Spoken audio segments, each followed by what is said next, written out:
Meeting is now in session.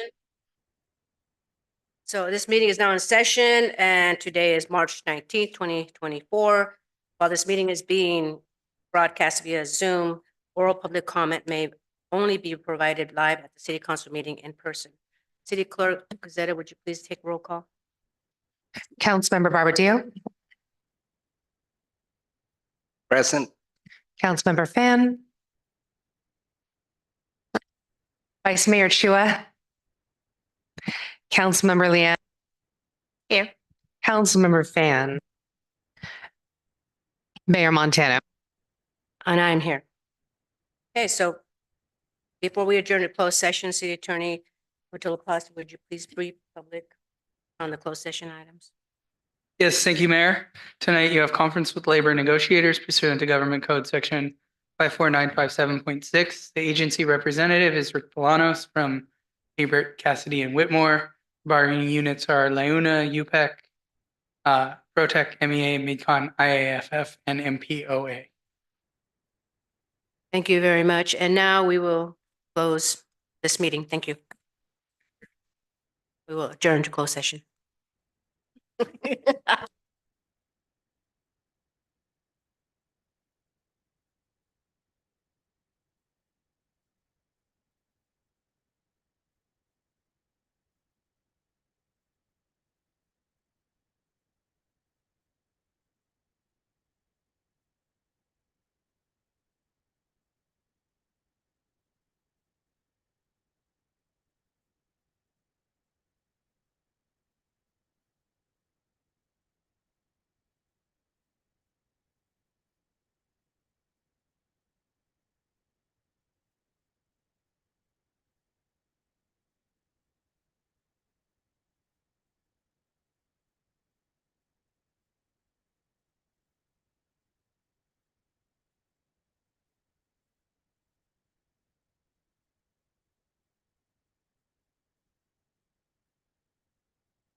We'll be reconvening at 7:05, so about 5 minutes.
Welcome, everyone. So now we're going to, Michael Motalapasi, our city attorney, will read out what happened in closed session. Thank you, Mayor. You guys consulted regarding bargaining units, LAUNA, UPEC, PROTEC, MEA, MidCon, IAFF, and MPOA. There's nothing to report out at this time. Thank you for that. And now everyone, let's rise. It's time for the Pledge of Allegiance. Would any of my colleagues like to lead? Pledge allegiance to the flag of the United States of America and to the republic for which it stands, one nation, under God, indivisible, with liberty and justice for all. Thank you very much for that. So now we will go down to, it's a time for the presentations. And this is National Endometriosis Month proclamation.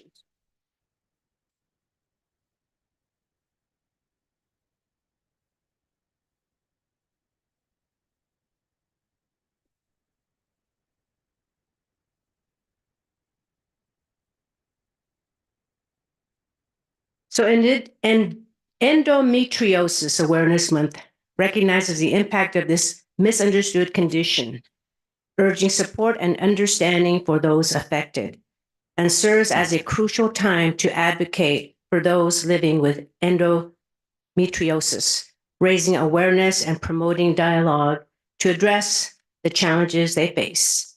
Join me, Mayor Carmen Montano, and the Milpitas City Council in proclaiming the month of March as Endometriosis Awareness Month in the city of Milpitas. Thank you very much.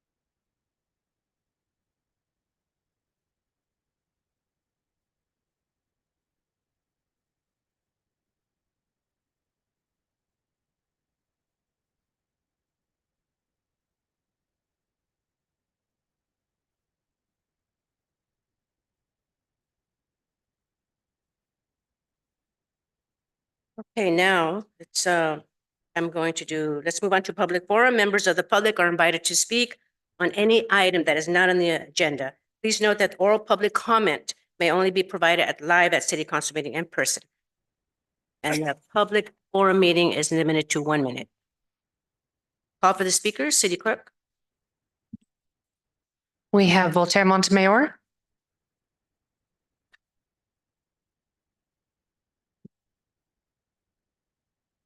We missed invocation. Anyway, my name is Voltaire Montemayor. I tried out the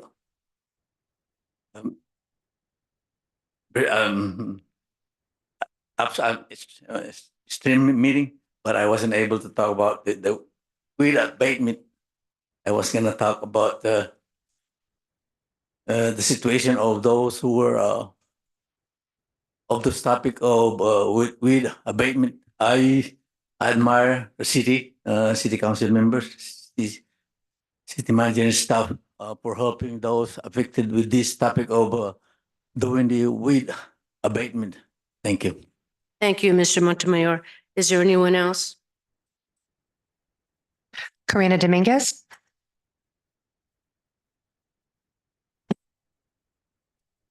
Good evening, Mayor, Vice Mayor, community members, and council members. My name is Karina Dominguez, and I'm a resident of Milpitas for over 20 years. Today, I want to thank you for proclaiming the month of March as Endometriosis Awareness Day. I want to acknowledge the work that Dawn is doing throughout the region. Today, we are in city council chambers in the city of Santa Clara, as well as in the city of Campbell. I want to share that endometriosis affects 1 in 10 individuals. This is an illness that affects both females and males. It is important for us to not only bring awareness, but also ensure that our community brings a collective, a cohesive environment to those that suffer with endometriosis. Stereotypes such as calling somebody angry, crazy, misfit are all stereotypes that affect those that are showing the first signs of this chronic illness. I know that because I have it. Thank you so much for all that you do. And those that need some support, please feel free to visit endomarch.com for support. Thank you. Thank you for that. Thank you very much for your comments. Is there anyone else that would like to speak on any item not on the agenda? I have no additional speaker cards, Mayor. Okay. I'm going once, going twice. Okay, so now we're moving on to the conflict of interest and campaign contributions. Actually, I need to close the public comment. I've closed that now. Go ahead. Thank you, Mayor. I ask you, Mayor, and each of the council members whether he or she has any financial or personal conflict of interest related to any of the items on tonight's agenda. Councilmember Barbadillo, None. Vice Mayor Chua, None. Councilmember Lian, None. Councilmember Fan, None. Mayor Montano. And I am none.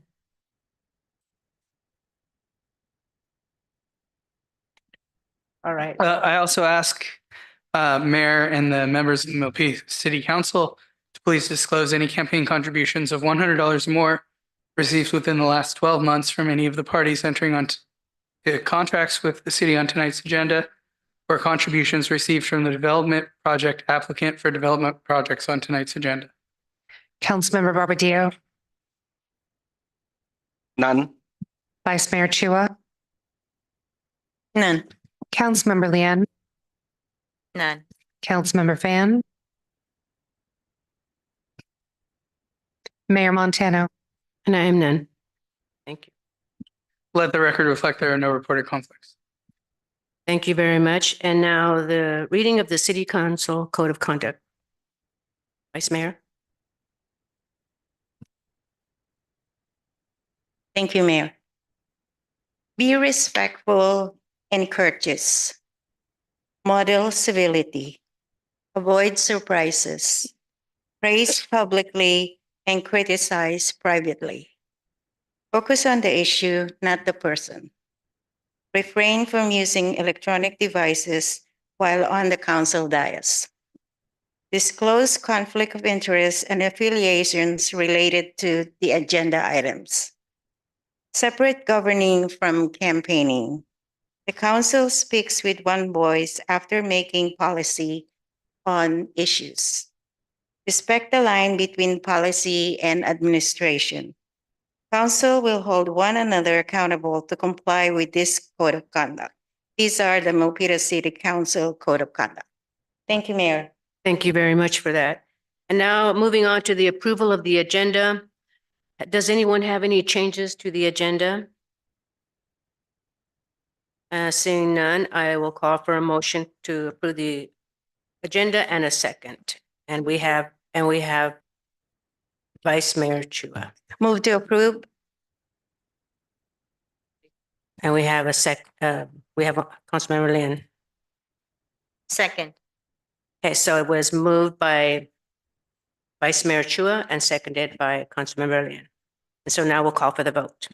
Councilmember Barbadillo, Aye. Vice Mayor Chua, Aye. Councilmember Lian, Aye. Councilmember Fan, Aye. Mayor Montano. And I am an aye. Okay, thank you for that. And now moving on to the consent calendar, we'll next take this, we'll ask staff if you have any comments on this. Changes No comments, Mayor. Thank you. and any from council members? So seeing none, we have Vice Mayor Chua. I just want to make one comment on C6 to add the word C before. That's all. So we just, Vice Mayor just wanted to make an edit on the word. Before the term Okay, expiration of the commissioner's term. okay, we'll go ahead and change that. Okay. Do I need a city I'm sorry. Yeah, we're gonna have to pull it. I thought it was gonna be Okay. really quick, but we're It's gonna have fine. to pull it from the agenda. I want to pull the C6 then. Thank Okay, you. All right.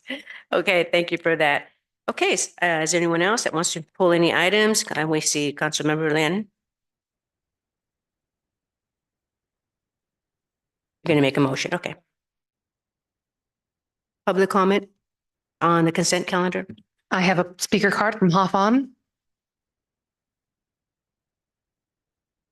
Welcome.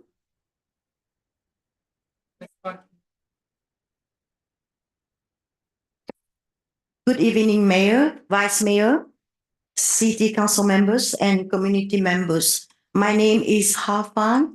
I'm here tonight to speak on the consent calendar.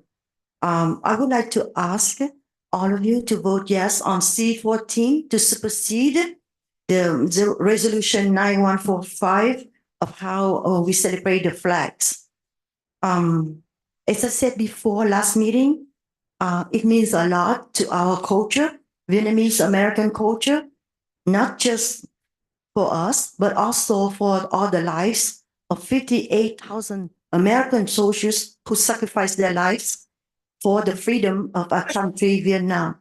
We really appreciate and please approve it. Thank you. Thank you, Ms. Hoffman.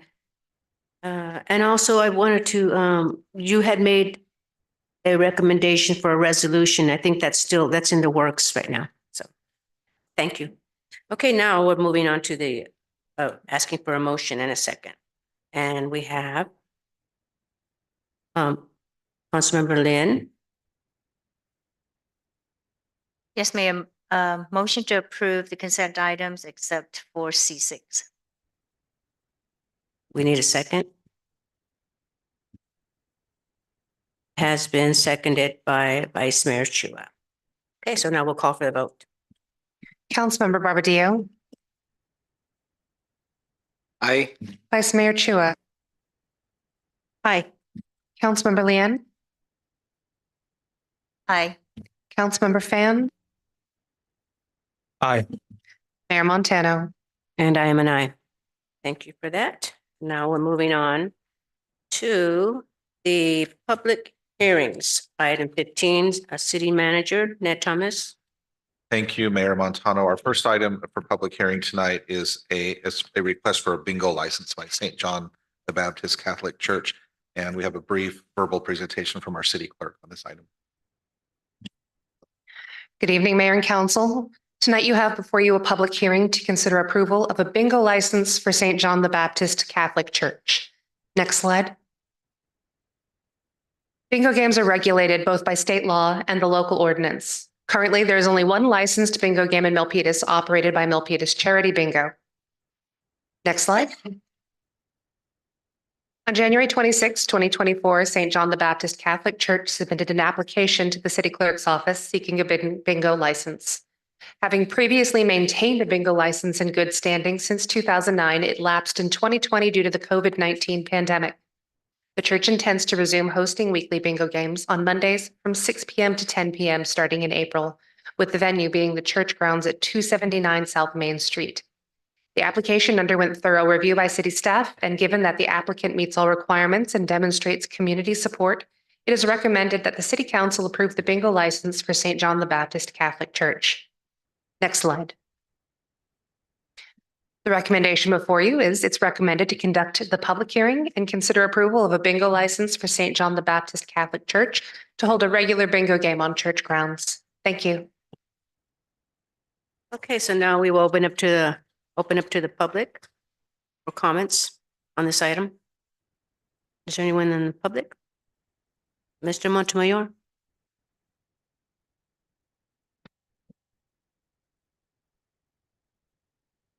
Thank you.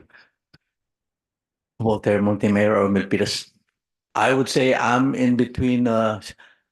It's not a situation. I help the Milpitas Charity Bingo, sorting cards for the Ladies Scale of St. John, and I help the Knights of Columbus for selling bingo cards also and help. And I am a St. John guy, and I know very well the organizer. should I say Director Rita? They're here. So before there's no problem. I mean, like the time before is I think Mayor. Should I mention names? The last name Living Good. I think he's okay. Having Monday of the St. John. I think he's giving way of Monday for St. John. Don't quote me because it's up to the city. Thank you. Thank you. Is there anyone that would like to make a comment? Welcome. Oh my God, Roseanne. We were neighbors and everyone when we were kids. Yeah, In she's Sunny younger Hills. way younger than I am. It's great to see you. Go ahead. Okay, we've had the bingo before, and for many reasons we couldn't start it again. And so we would like to, we're proposing to have it back, hopefully this coming month. And I don't see any reason as to why we can't have bingo since we've had it for 11 years until the COVID prevented us from continuing it. And by the way, my name is Risa Santoro. I've been attending St. John since I was a little girl. And this is Cici Susvilla. She's also another member of our parish. So if you have any questions. So, okay, is there anyone else that would like to make any comments on this? Council members? Okay. Thank you. Again, my name is Cecile Susvilla. I'm also a resident here in Milpitas and a member of St. John the Baptist Catholic Church. And I used to be a staff member also for St. John the Baptist Catholic School. And I know that ever since bingo started in 2009, they have been very helpful in many ways to the community. They've helped with scholarship programs for the school, maintain the facility, fix anything that has been broken. Also assisted in having the gates put up at the school grounds for the children's safety. And a lot of people are really looking forward to this event to come back. So we hope that you will approve it. Thank you very much for your comments. And we can, is there anyone else that would like to make any comments? Thank you for your comments. How about, I haven't seen you in a long time. Did you want to make a comment? Come on up.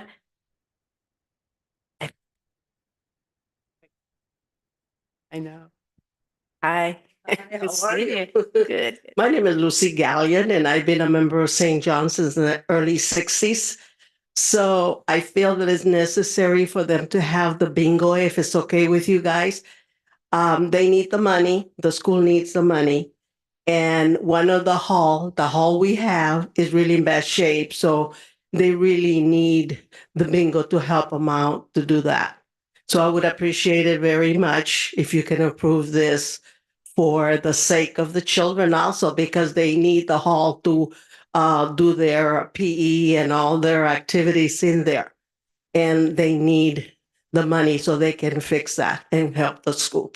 Thank you very much. It was nice. It was nice seeing you, Carmen. Yeah, same here, Lucy. Okay, well, I guess we'll close the public hearing if there's no one else that would like to speak on this item. I will close the public hearing and now we'll move on to council discussion. So now I'm asking my colleagues and Vice Mayor Chua. Seeing none, move to approve item 15, conduct public hearing and consider approval of bingo license for St. John the Baptist to hold a regular bingo game on church grounds. And I will second that. Okay, now we'll call for the vote. Councilmember Barbadillo,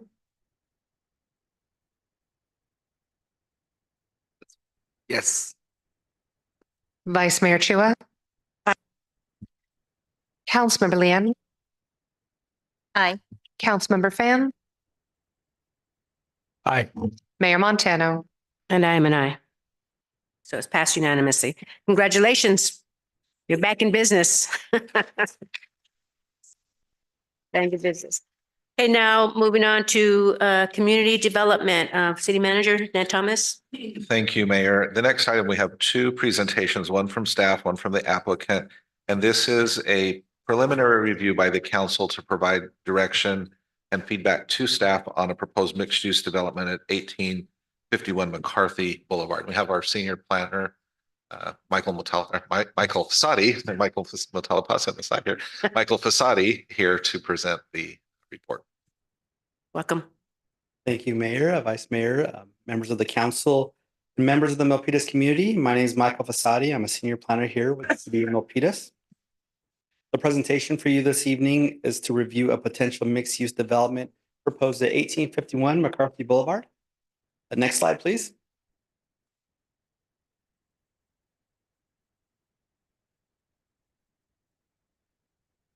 So in September 2021, the city of Milpitas approved a new 5-story business hotel with up to 216 hotel rooms, also known as keys. The application also included an initial study mitigated negative declaration of per sequa for the development, as it was near Coyote Creek Trail. The applicant, Summit Asset Management, also received a time extension to start hotel construction by September 2025. Unfortunately, due to the existing market climate for hotel development, the applicant has informed the city the hotel project is currently not financially feasible. I'm going to wait a little bit till we can get that presentation back up and running. I think your mic is not. There you go. Thank you. A better, Mayor? Yes. All right. Thank you.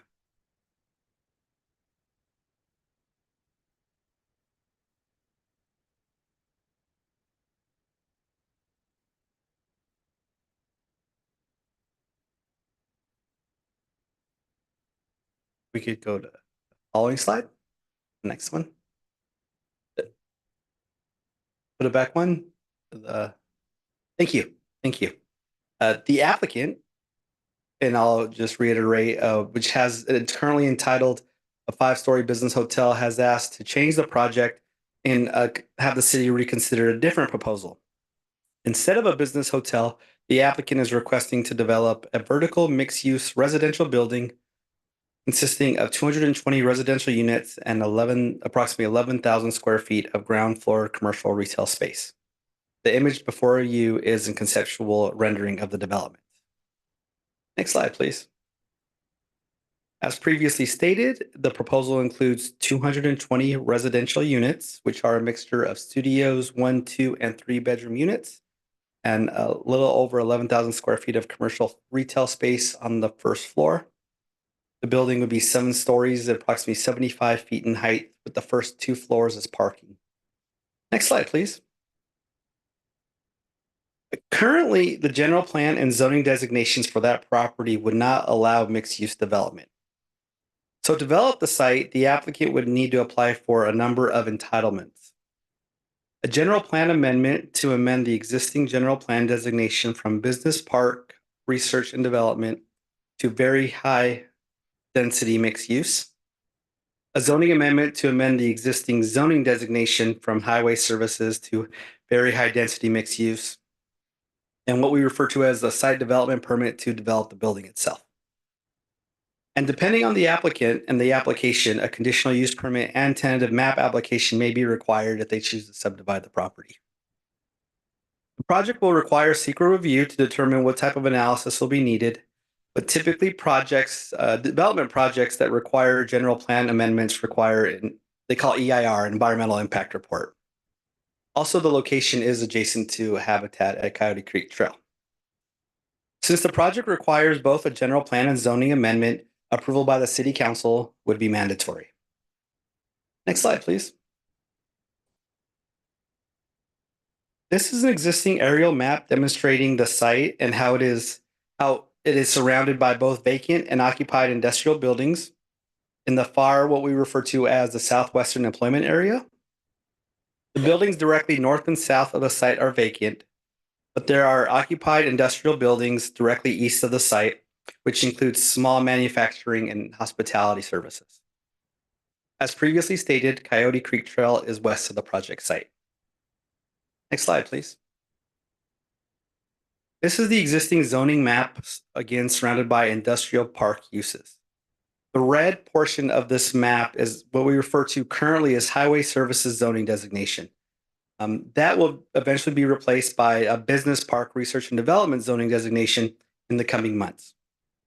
The green portion along the left of this map represents undevelopable open space. Next slide, please. The site is currently a 2-story vacant industrial building. The applicant has actually submitted an application to demolish the building, with the application may be released as of April, because the site has currently not been occupied for the past 24 to 36 months. Next slide, please. This is a rough conceptual image of the proposed project. The applicant is open to working with the city regarding certain design aspects of the project, such as colors, materials, and textures. This is an image of a bird's eye view from McCandless Boulevard. I'm sorry, from McCarthy Boulevard.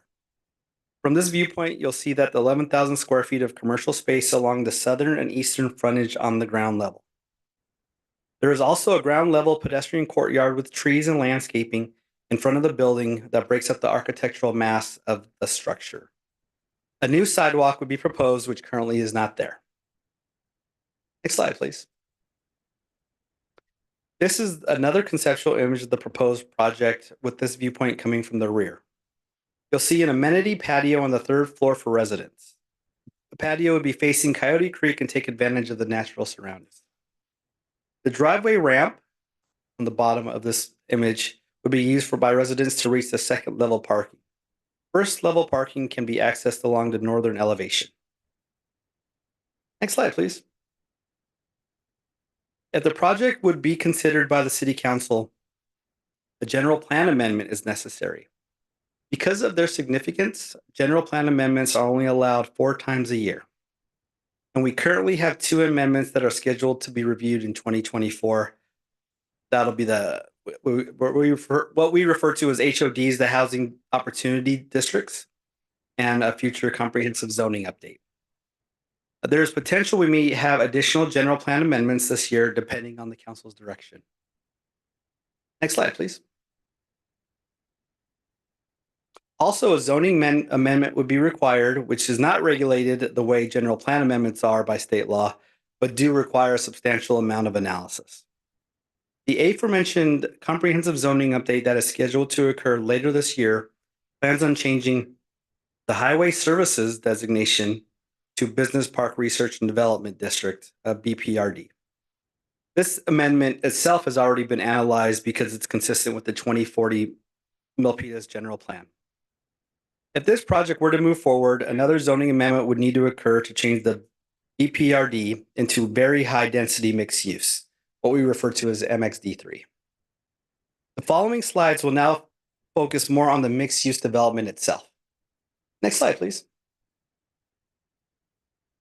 The planning department did a preliminary analysis to determine if a mixed use project is consistent with the current direction the city is going in developing the city's lands. For example, the map above was created in 2019 to determine land use alternatives for certain areas. The dark gray areas are considered industrial and business park intensification areas.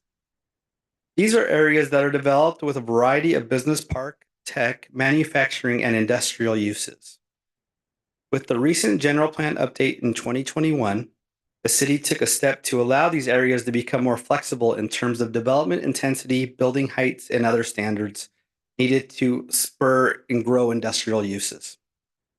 1851 is located in Opportunity Area Number 4, which the city refers to as the Southwestern Employment Area. Next slide, please. Here's a zoom version of the Southwestern Employment Area. The next slide shows where the project site is in comparison to the Southwestern Employment Area. Next slide, please.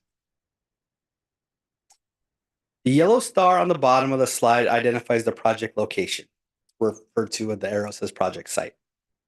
A mixed-use residential development is not allowed in this area according to the existing and future zoning.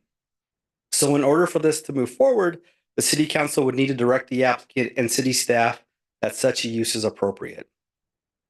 In 2007, before the Southwestern Employment Area was created, the city had a similar project in the northwestern part of the city, approximately 1.5 miles north of the project site. If you were here back then, you would know this project as Murphy Ranch Townhomes Development, which included approximately 658 residential units on a 22-acre site within Opportunity Area Number 3. That site has since been developed with 374 apartments and 285 townhomes. Just to spur your knowledge, the apartments are currently known as Griffith South Bay Apartment Homes. Next slide, please.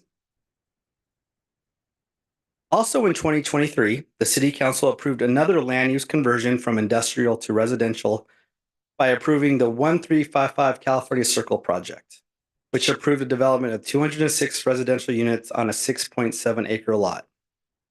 The following map demonstrates the approximate location of similar projects, which is north on this map. That project was approved for 131 townhomes and 75 apartments. Just for your knowledge, the developer has submitted building permit applications for those townhomes for California Circle. Next slide, please. This is a comparison table summary of the projects that have the same criteria as the proposed development. You'll notice the little question mark on the bottom right where it says community benefit. The applicant has not provided a community benefit proposal to date because they preferred to obtain feedback from the City Council as to what type of benefit is needed for the city.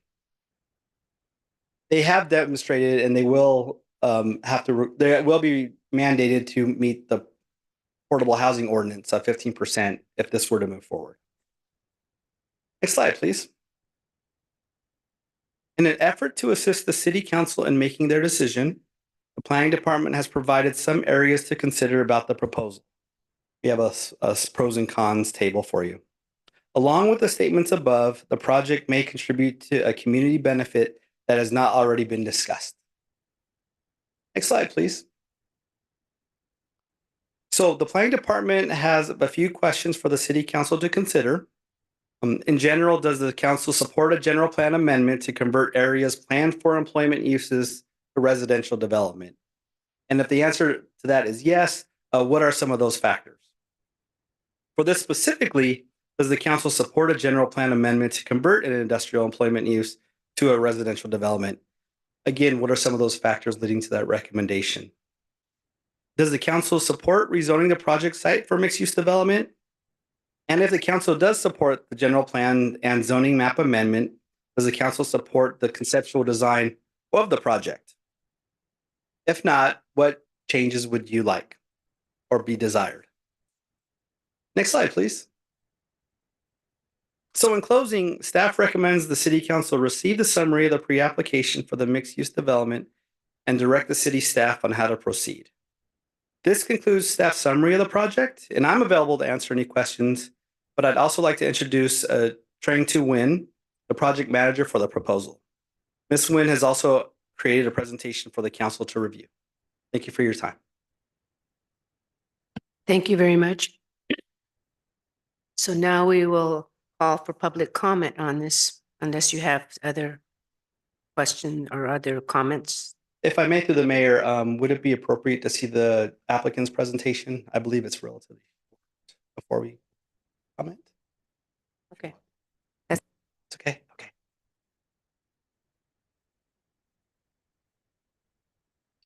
Good evening, Mayor, Vice Mayor, Council members, Mr. Thomas, and the community members. My name is Katie Yu.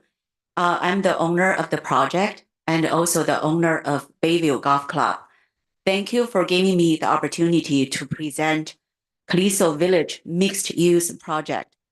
This is consistent with my desire of continuously investing into the city of Milpitas. So please allow me to introduce my team for today. My consultant, Mr. Bob Levengood, my project manager, Chuang Nguyen, and also our architect, Mr. David Kim from Los Angeles. So next, please allow my consultant, Mr. Bob Levengood, to give a brief introduction of the project. Thank you. Welcome, Mr. Levengood. Thank you, Katie.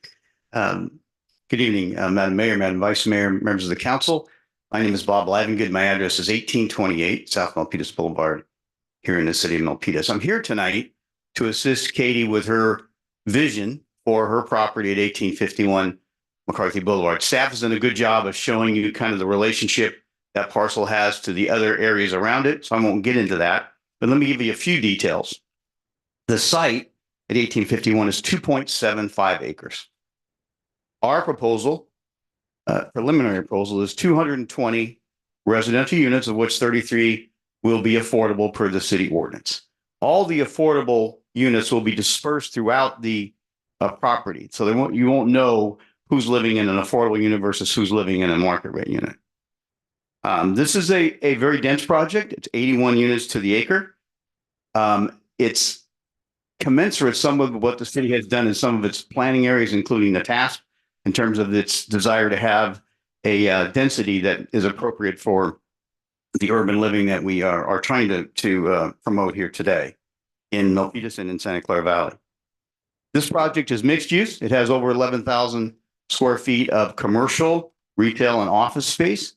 And when I'm done with my brief presentation, the applicant, KDU, is going to come back and share some of her vision for this property. And I think she has some pretty exciting concepts. We're early on in all of this, but I think she'll be able to elucidate you a lot about what her vision is and what she thinks Caliso Village will mean to the city of Milpitas and to the Santa Clara County in a broader sense. So with that, I will ask Katie to come back up. We have with us tonight, of course, Prang, who is our project manager, Katie, myself, and David, who is our architect. So the most important part about this presentation is hearing from you. We want to hear what you think. We want to answer your questions. So we will keep our presentation very brief. We want to thank Mike and all the staff for their work on this. They did a very good job of outlining what the pros and the cons are. And now it's time for us to, now that we've made our basic presentation, we hear from Katie, and then we want to hear from all of you. And we very much appreciate your time. We know you're busy, so we appreciate you setting aside some time for us to make our presentation. And again, thank you on behalf of our team. Thank you, former Mayor Livengood, and welcome back to the dais. Next slide, please. So just like Mr. Bob Livengood shared with everyone, we are not here only building this project. We are here also participate the development of the community. So next page, please. So as one of the fastest growing cities in Northern California, City of Milpitas has become one of the destination in the Bay Area for tech companies. So one of the community benefits we would like to bring to the city is to create a platform for entrepreneurs to exchange their ideas of trending technology, is to help the entrepreneurs to attract investors and to accelerate the process of running a successful business. Next slide, please. So our goal here is to make our project place to be the home base for many entrepreneurs, especially for the young professionals. Next slide. So as you may know, many people think that Silicon Valley is a central hub for innovative technologies, but it's not a culturally rich place. So the contribution we can make here through this project is to build up an art gallery that allows local artists to have an opportunity to show the talents, not only to the whole Silicon Valley, but also the entire country and potentially maybe globally. And this will also give access to our young talents from the city. So we plan to work with Milpitas public schools to promote our young artists, such as, we host art classes and we host portfolio exhibitions. So besides the art gallery, I also connected to the celebrities such as Yan Can Cook. So Martin Yan is a very good friend of mine, and he has engaged with different cities in the Bay Area for setting up high-end restaurants for fine food and also for teaching cooking classes So this will generate great opportunities, not only for the fine food, but also is a branding for the city as well.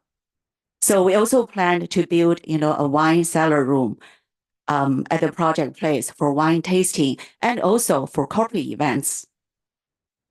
So therefore, this is more than a project. We look at this as a lifestyle enhancement. Next slide, please. And this is not only for the young adults, but also for seniors. So we plan to use our space for the seniors to enjoy their retirement life, such as, dancing classes, healthcare seminars. And for the young adults, we provide the space for their team activities, exercises. So again, in conclusion, we look at the project as a lifestyle enhancement. Thank you for listening to our presentation. I know, everyone's time is very precious. So my team is here to answer any questions that you may have. Thank you. Thank you very much, Ms. KDU. So now we will ask for public comment on this item. I Is have there no anyone- public speaker cards. Do you have any? No? Okay. So now moving to the council discussion feedback. It looks like Voltaire Montemayor would like to make a Oh. comment. Come on up, Mr. Montemayor.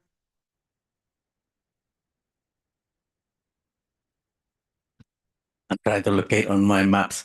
Is that close to Cisco or north over 237? Anyway, I think it's a very good spot, and overall is for the good of Milpitas, the city, the people, and all citizenry. They didn't mention the impact fees, all those dollar values. I think I heard the reason, and it's considered. So I would say it's a progress for Milpitas. Thank you. Thank you, Mr. Montemayor. Is there anyone else that would like to make any comments on this project? Okay, we will now move on to council discussion on this project. Any of my colleagues have any comments? We have Vice Mayor Chua. Thank you, Mayor. Mr. Prasari, please.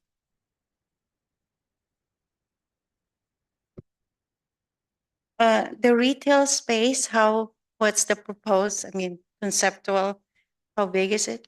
How the retail one? Yes, it's approximately 11,000 square feet. I don't think, I believe Ms. Yu and their team were kind of saying potential uses for the site, which haven't been identified, but approximately 11,000 square feet would be I the got that. size. And that includes the conceptual vision of a art gallery and classes, and does that include those? For- The 11,000? It would be in that facility. Well, what is the, as you know, we always say, like, I think I can agree with the rest of the city council.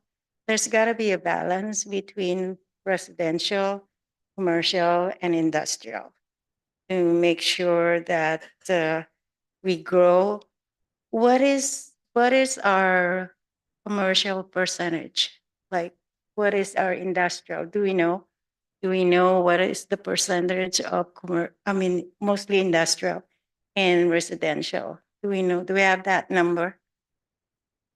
I believe I would like to call out Alex Andrade, our Director in Economic Development. I believe he may have that number, as I am unaware of how much land is industrial. That's the Right. question.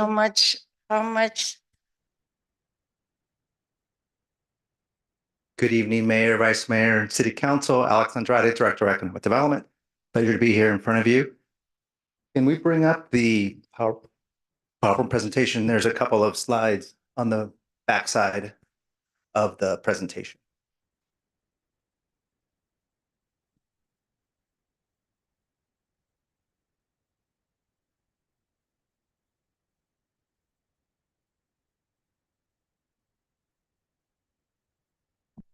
If we can go back toward the end of the PowerPoint deck, please?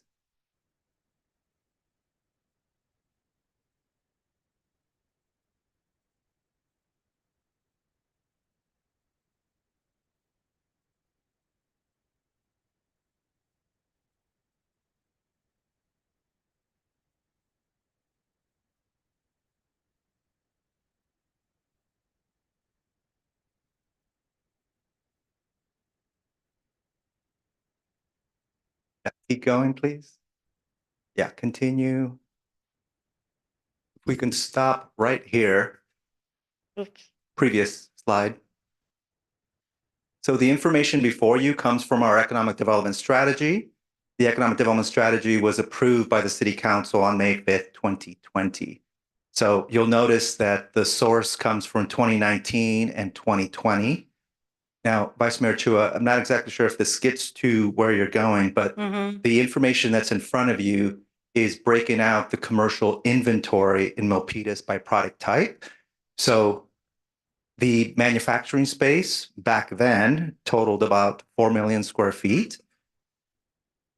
And I won't call out every one of those, but what I will say is in every consecutive year since this 2020 economic development strategy, as it continues, the city is losing industrial space known as our employment lands as well. But that's been going on for decades. Going back to the general plan a couple of decades ago, that pattern has been in existence for a while. As of today, we are probably at about 18 to 17% of our overall city land for industrial land. Remember too that the TASP area, the Transit Area Specific Plan, when you look at the area around Great Mall, about 400 acres or so, plus minus of that, has converted from our employment lands into residential. So if I look at this pie chart, this is like, these are all our employment land in terms of industrial, right? It's broken out by office, research and Right. development, manufacturing, and warehouse. So if you think of industrial, I would include manufacturing as well as the warehouse and distribution space. So this is 18% of 100%, correct? Of the What you city's said. overall. Yes. Overall. Yeah, land. Oh, do we know how? Because this is 2.7 acres, this project, Yes, it is 2.7 acres. 2.75. So this, what is, it will reduce the 18% by, I would think, 16.5%. I don't think so. How do you calculate that? Yeah, the existing square footage of the building, Michael, is. No, that's a great Yes, I mean, question. So to kind of help out, there's about 1,300 square feet of industrial area land. So 2 acres of 1,300 square feet would be it'd be minor, and we're reducing the overall the information we're demonstrating to you. I believe is the square footage that the city currently has. You're asking how much land would we in what percentage? Probably less than 1%. Oh, okay. Okay, that makes me comfortable.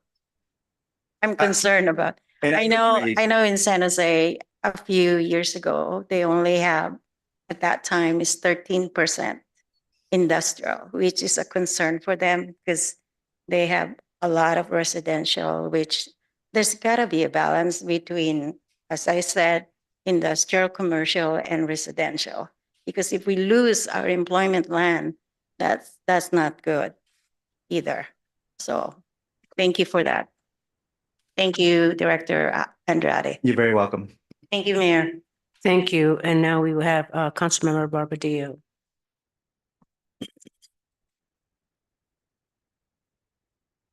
I'm blanking out. All right. So I'll have a question with Economic Development Director in a bit. So following the thought of the Vice Mayor as the percentage of what we will lose, I believe that yes, physically we will lose, and correct me if I'm wrong, we'll lose that 1%, as you said, as minor. But if you look at our zoning, you will see that 1% is a portion of that particular area where it's properly zoned as going to be the BRPD, right? So you have to consider the totality of the area, not just the percentage or the square footage of the project.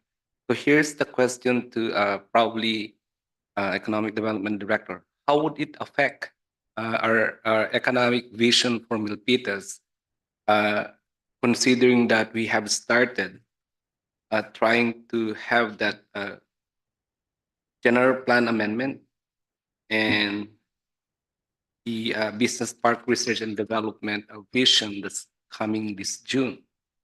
So I believe, we have consultants regarding those change. We have outlaid possibilities and feasibilities of what we can and what we cannot in terms of economics.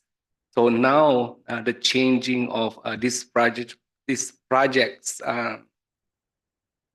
nature from what's supposed to be a hotel now to residential, what in your understanding would be an effect on the overall plan that we have, considering the changes we'll see in June?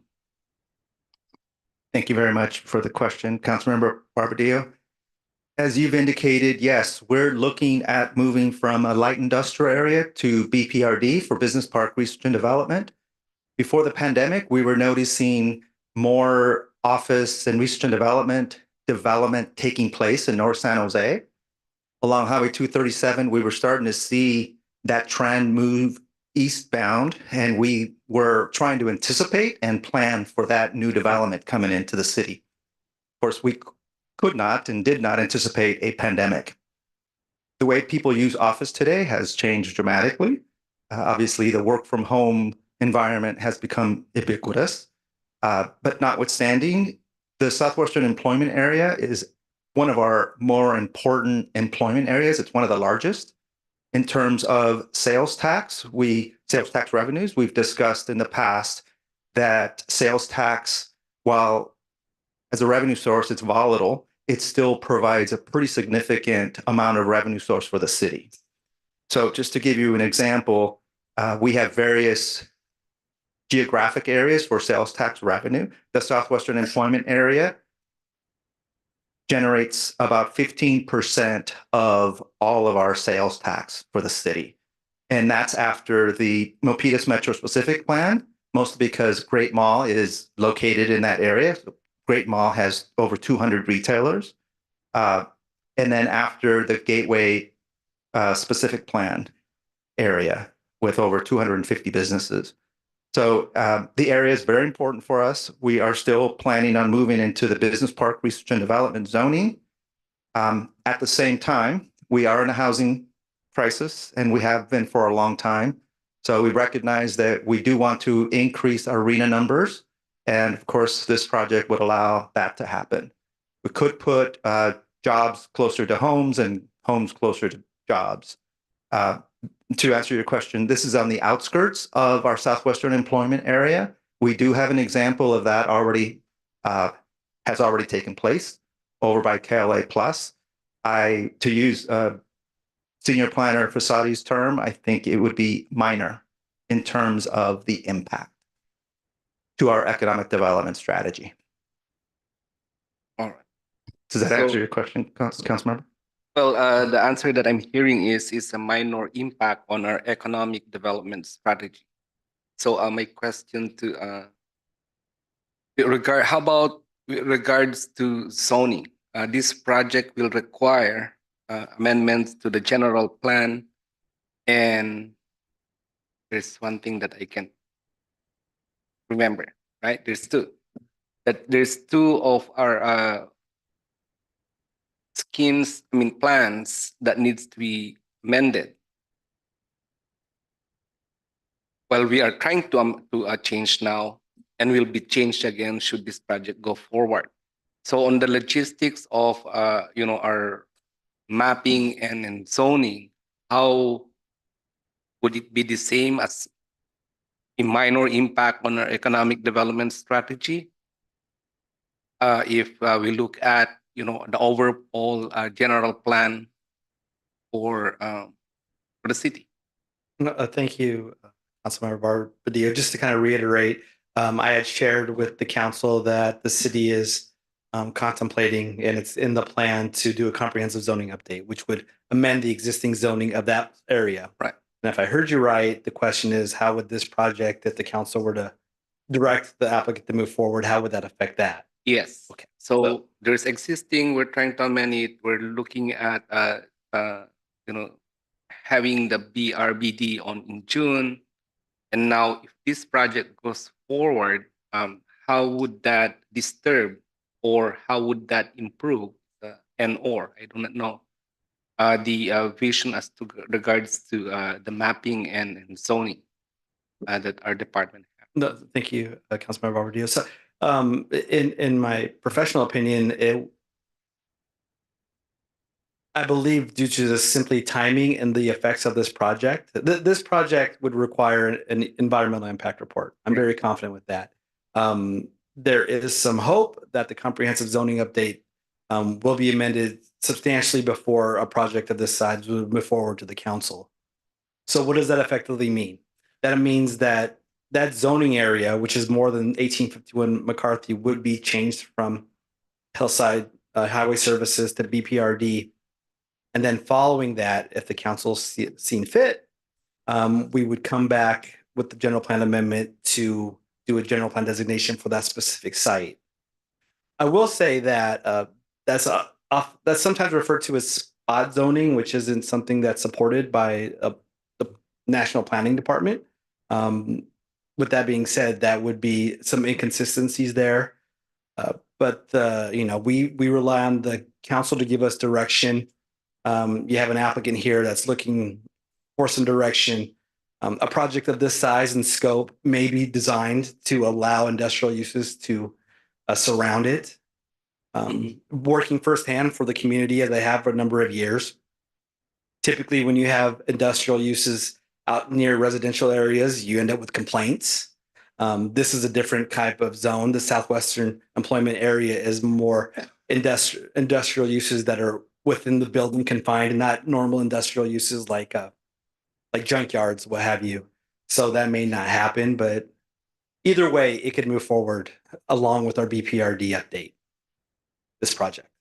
All right. So did I hear right? It can move forward. The BRBRD can move forward with this project.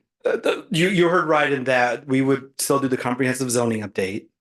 And if the council directed us, it would not affect the comprehensive zoning update with the new BPRD. It would change it eventually when it came back to council, but the BPRD would still happen. Right. On your count, how many spot zoning have we had that for the last 5 years? You said this is one of the spot zoning that were. Yeah, last 5 years, just one. Just one. That being 1355 California Circle. Okay. So would it be your opinion that with the spot zoning that we had, probably my timeline is too short, you know, for development of a city for the last 10 years, or an average spot zoning wouldn't have a substantial effect on the vision of the city as far as general plan is concerned. I think that's my point. I'm trying to see, you know, because these kinds of projects that some and others, right? We cater for the project and amend things and spot zone some, right? So what assurance I want is every time that we do this, that's why I look at history. Would it not amount to later on, 5-10 years from now, that too much patches on it affects the whole? I think that's where I'm coming from. And we rely on you, as I said, you're the professional. Although we are the decision maker, but we rely on your expertise and your advices and presentation on how we see the whole picture, other than other factors. Good evening, council members, if I may chime in. So as Senior Planner Fasadi mentioned, we have a few other examples of residential in non-residential areas. So going north of Tasman, but still within the southwestern employment area, we have a site on the western edge that's been rezoned to residential and then also developed. And we have another site off of Barber Lane that's been the general plan and the zoning have been changed to residential, although that one hasn't been built yet. And then we also have California Circle further north.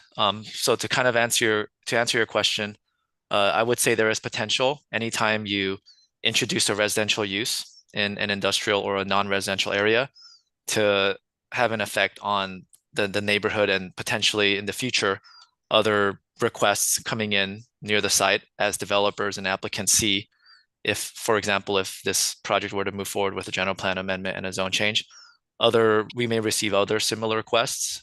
So you've seen that happen in California Circle to a little bit of a greater extent, and this could potentially change the character of this area.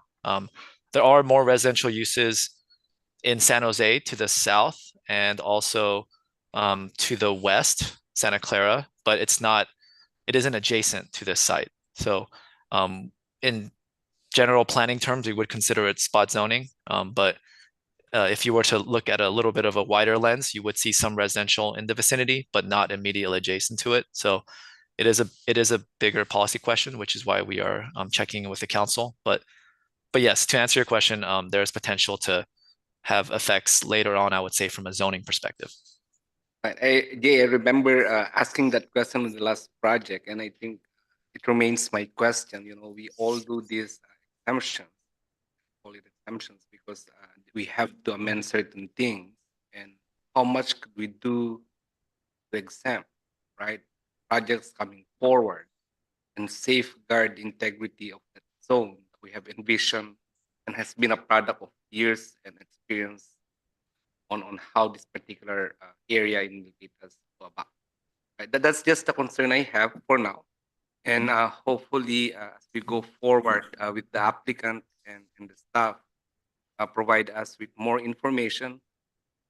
We are here to work with everyone on a well balance, looking forward, not just the immediacy of the project, projecting it in years going forward, looking at the particular area and its anticipated effect on a particular zoning is where we base our decision. So hopefully, as I said, we have more details later on, more specific information to see if this project really fits that certain area which we have devoted to certain classifications. And if I may also add, anytime we consider a general plan amendment, typically you'd want to know, what kind of benefits the project would bring. So because we are only allowed 4 in a year, the projects that we would even entertain would be ones that we feel would go above and beyond what the typical development, a typical residential development would bring. So that's something to consider. And also, I believe the Vice Mayor had a previous question about the breakdown of the different land uses. Alex and Michael, Senior Planner Michael Fasati, spoke very well on this side and the proportion or the percentage of industrial land. But just to give you, even taking a step further back and to share a little bit more about just the breakdown of land use in the city, residential uses take up about 31% of the city. So if you combine single family and multifamily residential uses, and then in our industrial lands take up a little under 18%, commercial 6%. I could provide more numbers for other land uses, but I think those are probably the most relevant here. So you kind of get a sense of the breakdown or the allocation in our city. So just wanted to share that as well. No, I like the thought, what Jay said with regards to how things are. Let's incorporate that as we go forward with this project on later on application. So we need those information. We need this information to make that a good decision. So 6% commercial left, that's dwindling, and 18% in industrial. So let's us look at the totality of everything. So we spot some things. think that's the caveat that I'm trying to. Thank you. Thank you, Councilmember Barbadillo. No, we see Vice Mayor Chua has her hand raised. Thank you, Mayor. Mr. Posadi, can we bring up the benefits again of this project? Sure. So, yes, if the PowerPoint presentation can be brought up. I'll relay again to the council. The applicant has not proposed any community development benefits because they were asking for feedback from the council if there's a benefit looking that they would consider. What I had shared is, and we'll keep going down to the table so we can speak at it. I believe it's the 8th slide.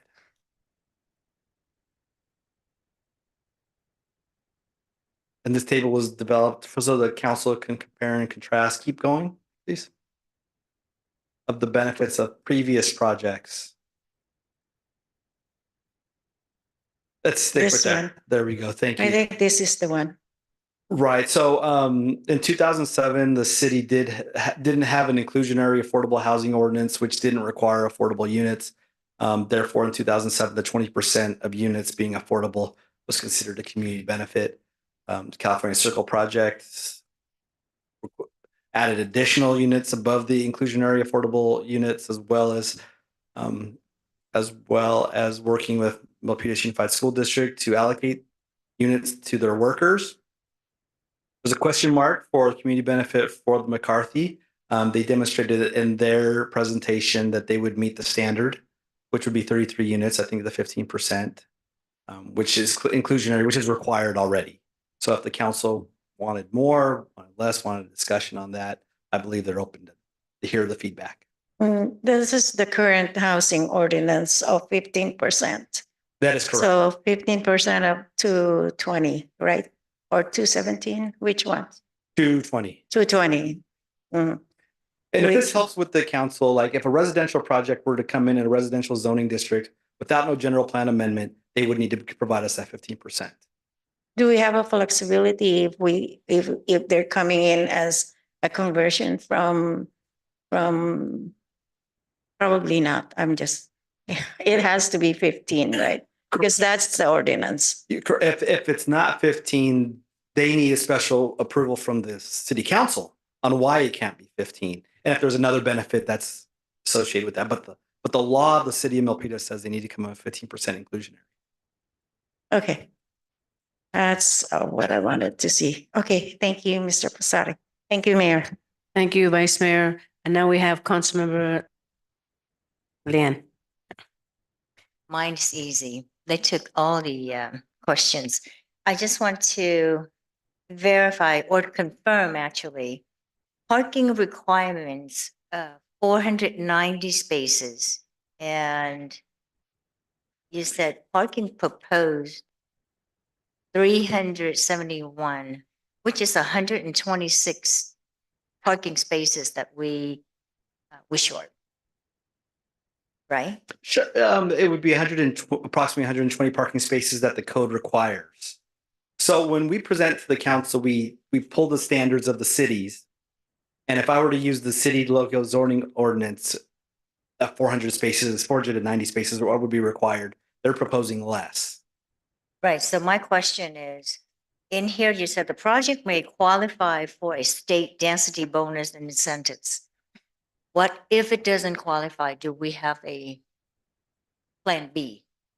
And where would we come up with the additional parking spaces? So a great question, Councilmember Land. So the short answer is it would qualify if the zoning allowed residential. Okay. Because it's a state density, because they're meeting our affordable housing ordinance. So it qualifies for state density bonus. Also, if I could add, because of the current zoning districts that we have, the one that best fits is a little bit below the density of this proposed project, because the higher density zoning districts are all in the metro specific plan because it's close to transit. So the project would actually have to get a state density bonus in order to stay at this density of around 80 dwelling units per acre. And if they do that, then they are eligible for a reduced parking rate, which the state density bonus law does lay out.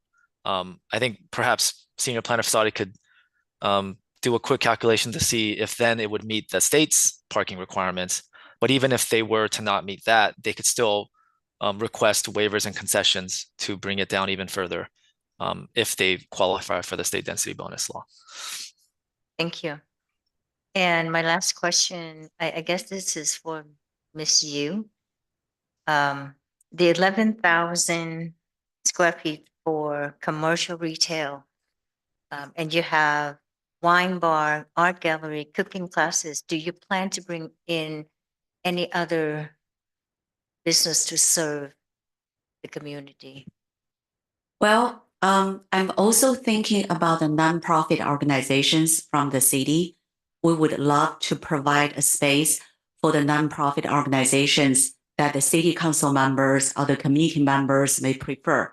So we can, let the city nonprofit organizations to use our space. I think this way, we collaborate, and we would love to make our contribution to uplift the city. And just talking a little bit more on the art gallery, the reason for art gallery, besides on the culture side, is also because my connection. I do know a lot of, international artists that I think I can bring them to the city that, even for our next younger generations, they will get benefit from that. Just a little bit thought about, my golf course, same philosophy. So my golf course is not only a golf course, it's also an educational program. So we've been doing this youth academy programs for 3 years now. So last year, we were able to send 11 kids with D1 and D2 class to Ivy colleges, to UC Berkeley. And we even had one girl qualified for Yale. And I think I want to do similar things for this project too, for the art gallery. That's wonderful. And thank you for expanding your investment in Milpitas. We appreciate that. We're grateful for Absolutely. that. I am very happy that you also incorporate MUSD in the art students in your project. Thank you so much for that. Thank you, Mayor. Thank you, Councilmember Lin. Is there anyone else that would like to make any comments?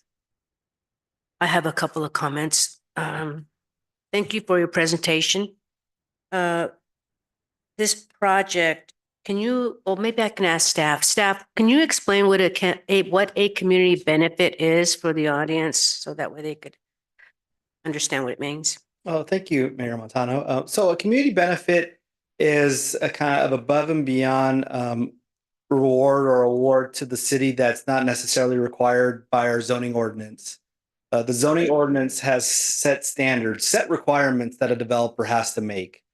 Certain distances from sidewalks, heights of a building, number of parking spaces. A community benefit falls outside of that realm. It's something that would provide substantial benefit to the city, whether it is additional affordable housing, whether it's some type of investment into a particular program for the city, whether it's an apparatus for our fire or safety teams, something that would benefit the city outside of the zone.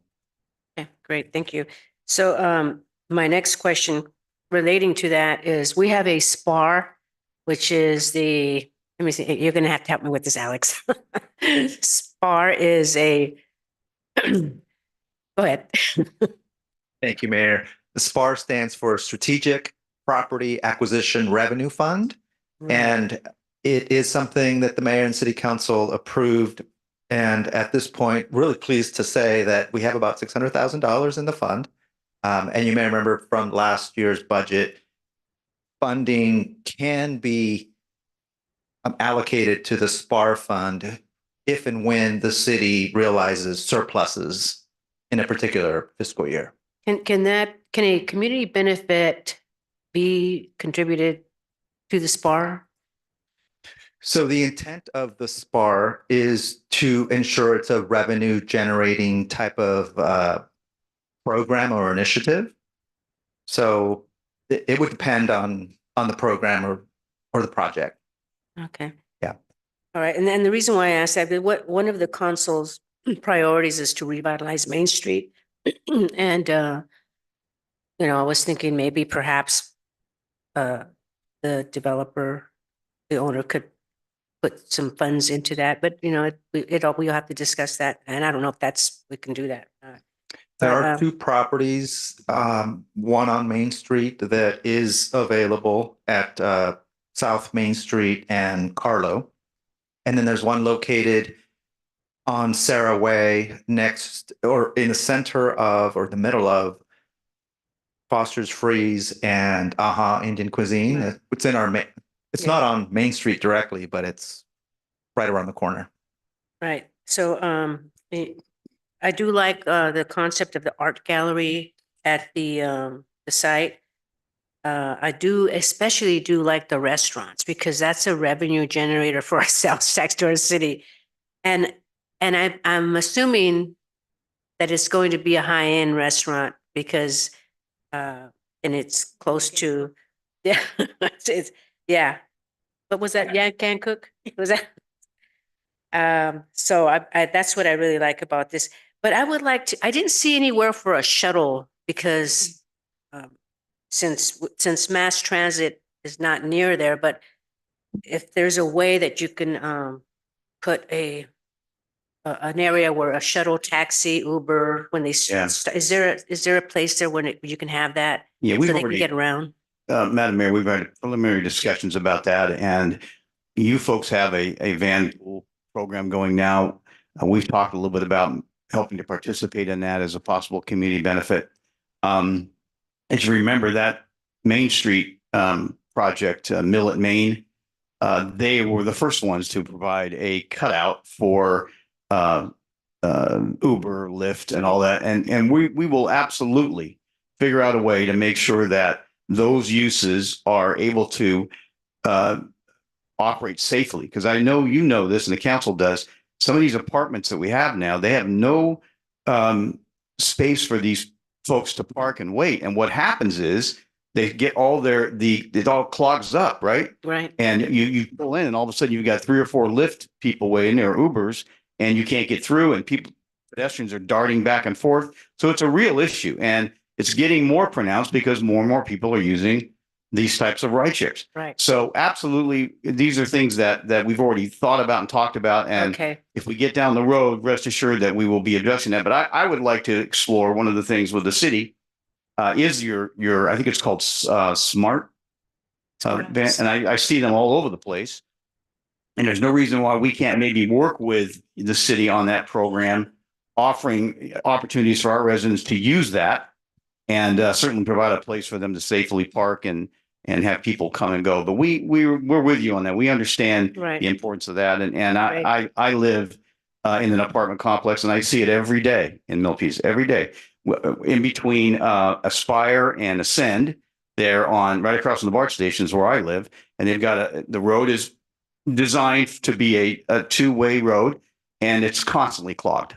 And there's no place for those folks to pull off and safely. I'm talking about not just convenience, I'm talking about safety here, because I see people darting in and out of these places, and it can be dangerous. So the answer to your question is we definitely will have all of that will be considered when we get ready to move forward with our plans. Great. I would love to see that included because it is very, very important. The sales tax, that was great. I really do like that. Also, what I like about this project is I know, Miss Katie, you have a really good project up in the hill, Bayview, and I know you have a vested interest to try to make Milpitas a destination place.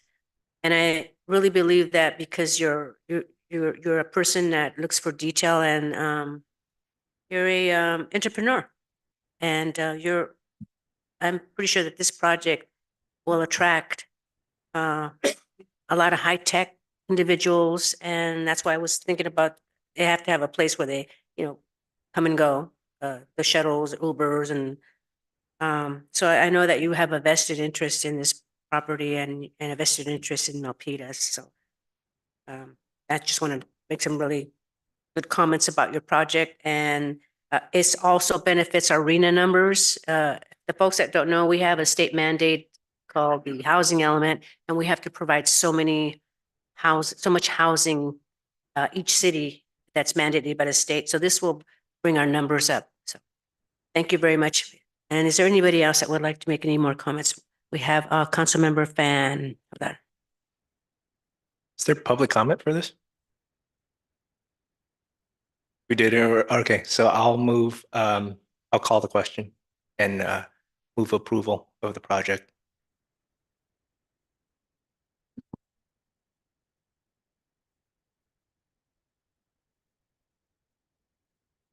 This is just for discussion, right? Okay. And Councilmember Chua? Yeah, there's no motion. It's just, Mayor. Go ahead. You For- have the floor. Mm. You have the floor. For disclosure, I just want to say that I met with Miss Yu, and I think it's over a year. I can't remember. And Miss Yu kind of gave a conceptual vision for this project, and it's really exciting. And I know, and now it's here. And I'm really excited about it because I know the type of projects that you do. And once you put your mind into it, and it happens. So thank you so much. Thank you for that, Vice Mayor. And I also want to disclose that I met with the developer, Miss Yu, and she also had described her this conceptual project to me. And also she did contribute to my campaign when I ran for mayor. So I want to disclose that as well. And it was for $250. And is there anyone else that wants to make a comment? Okay, so now that's it. No more, there's, well, right here it says. There's. Yeah. No, we don't need, okay, so we don't need a motion. We don't need a second. And we're moving on. So we've already had public comment on this. And that is it. We're going to close this item and move on to community services and sustainable infrastructure. Thank you very much for your presentation. It's great. So City Manager, Community Services and Sustainable Infrastructure. Sure. Thank you, Mayor Montano. Our item number 17 is consideration of an approval for a permanent pickleball site and also for the council to provide feedback on future programming plan for those facilities. We have our Recreation and Community Services Director, Renee Lawrence, here to present information to the council. Thank you, City Manager, and good evening, Mayor and City Council members. My name is Renee Lorenzen, and I'm the Director of Recreation and Community Services. Next slide. Tonight, we'll be going over permanent pickleball opportunities in Milpitas. We'll do a brief background, outreach, engagement, and surveys, go over community feedback, current service levels, considerations, fiscal impact, and then ultimately recommendations for the evening. Next slide. So a little bit of background, the Milpitas City Council approved a new Parks and Recreation Master Plan in 2021. As identified in the new plan, Keats Sports resonated with the community for installation or expansion for the growing community, one of which was pickleball. In March 2022, City Council approved and directed staff to implement pilot pickleball program. But the following the conclusion of the pilot, the council asked that we remove the existing pickleball court lines at Robert Brown Park tennis courts. The pickleball pilot program did install temporary courts, 6 of them at Hall Park tennis courts, and 2 temporary pickleball courts at Gill at the existing handball courts. On April 18th, 2023, City Council adopted the 2024-28 Capital Improvement Program, which included a new park improvement project for pickleball improvements for $100,000. Council also directed staff to return with permanent pickleball court opportunities or options, and that's what we're doing here this evening. Next slide.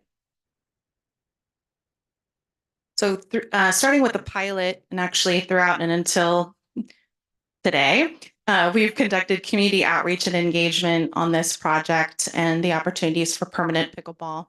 So I just want to say that implementing new programs and new types of services at existing parks or facilities is a thoughtful process, but it is challenging. We are trying as servants of the city to address the interests of the resident park amenity users, the current ones, those that live around the parks, and the residents at large that have new and evolving interests.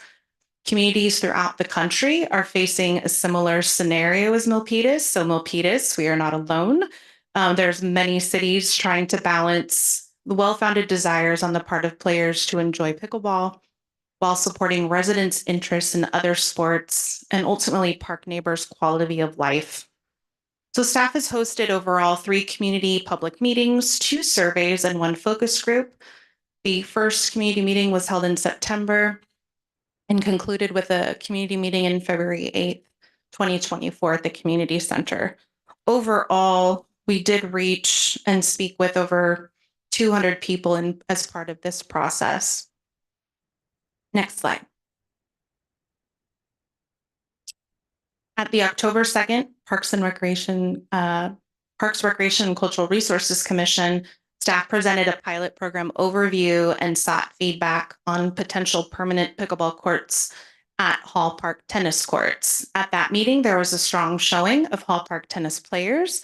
They were activated and attended the meeting and requested additional community outreach as they felt that thus far they weren't able to participate in a way that they felt that they wanted to and was appropriate.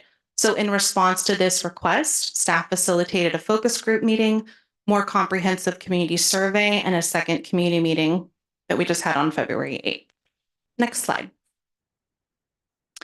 The focus group meeting, it was a meeting that was held with equal representation from both tennis and pickleball, 5 resident players from each. That was held on November 16th. Feedback from the focus group provided insight from both groups on their perspectives, their priorities on court safety, access, and the needs of their players. It was thoughtful discussions between staff and the residents, as well as resident to resident tennis player and pickleball player. The focus group also provided feedback on the questions that they felt should be asked on the second community survey. They reviewed questions from the first survey and prompted new questions that they would have liked, that they wanted to see on the second survey, which was very helpful. Next slide. So the surveys. So we did 2 community surveys, and it was seeking feedback primarily on Hall Park from and for Hall Park, the users and the neighbors. It was asking on current site uses, the impacts of establishing the temporary pickleball courts, and what do they want to see in the future. So the first survey, we received 205 responders. We estimated that 62% of those responders were residents. Additionally, survey 2, we had 608 responders, which was a fantastic response.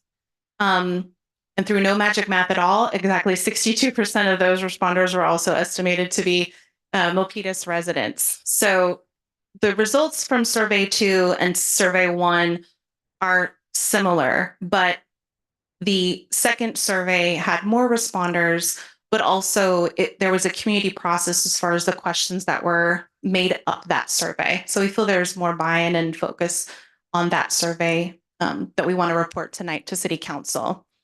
Want to be clear that survey takers self-reported their residency. Results from survey 2 were reviewed on February 8th at a community meeting. And we did go over the responses isolated for people that reported that they were Milpitas residents. Next slide, please.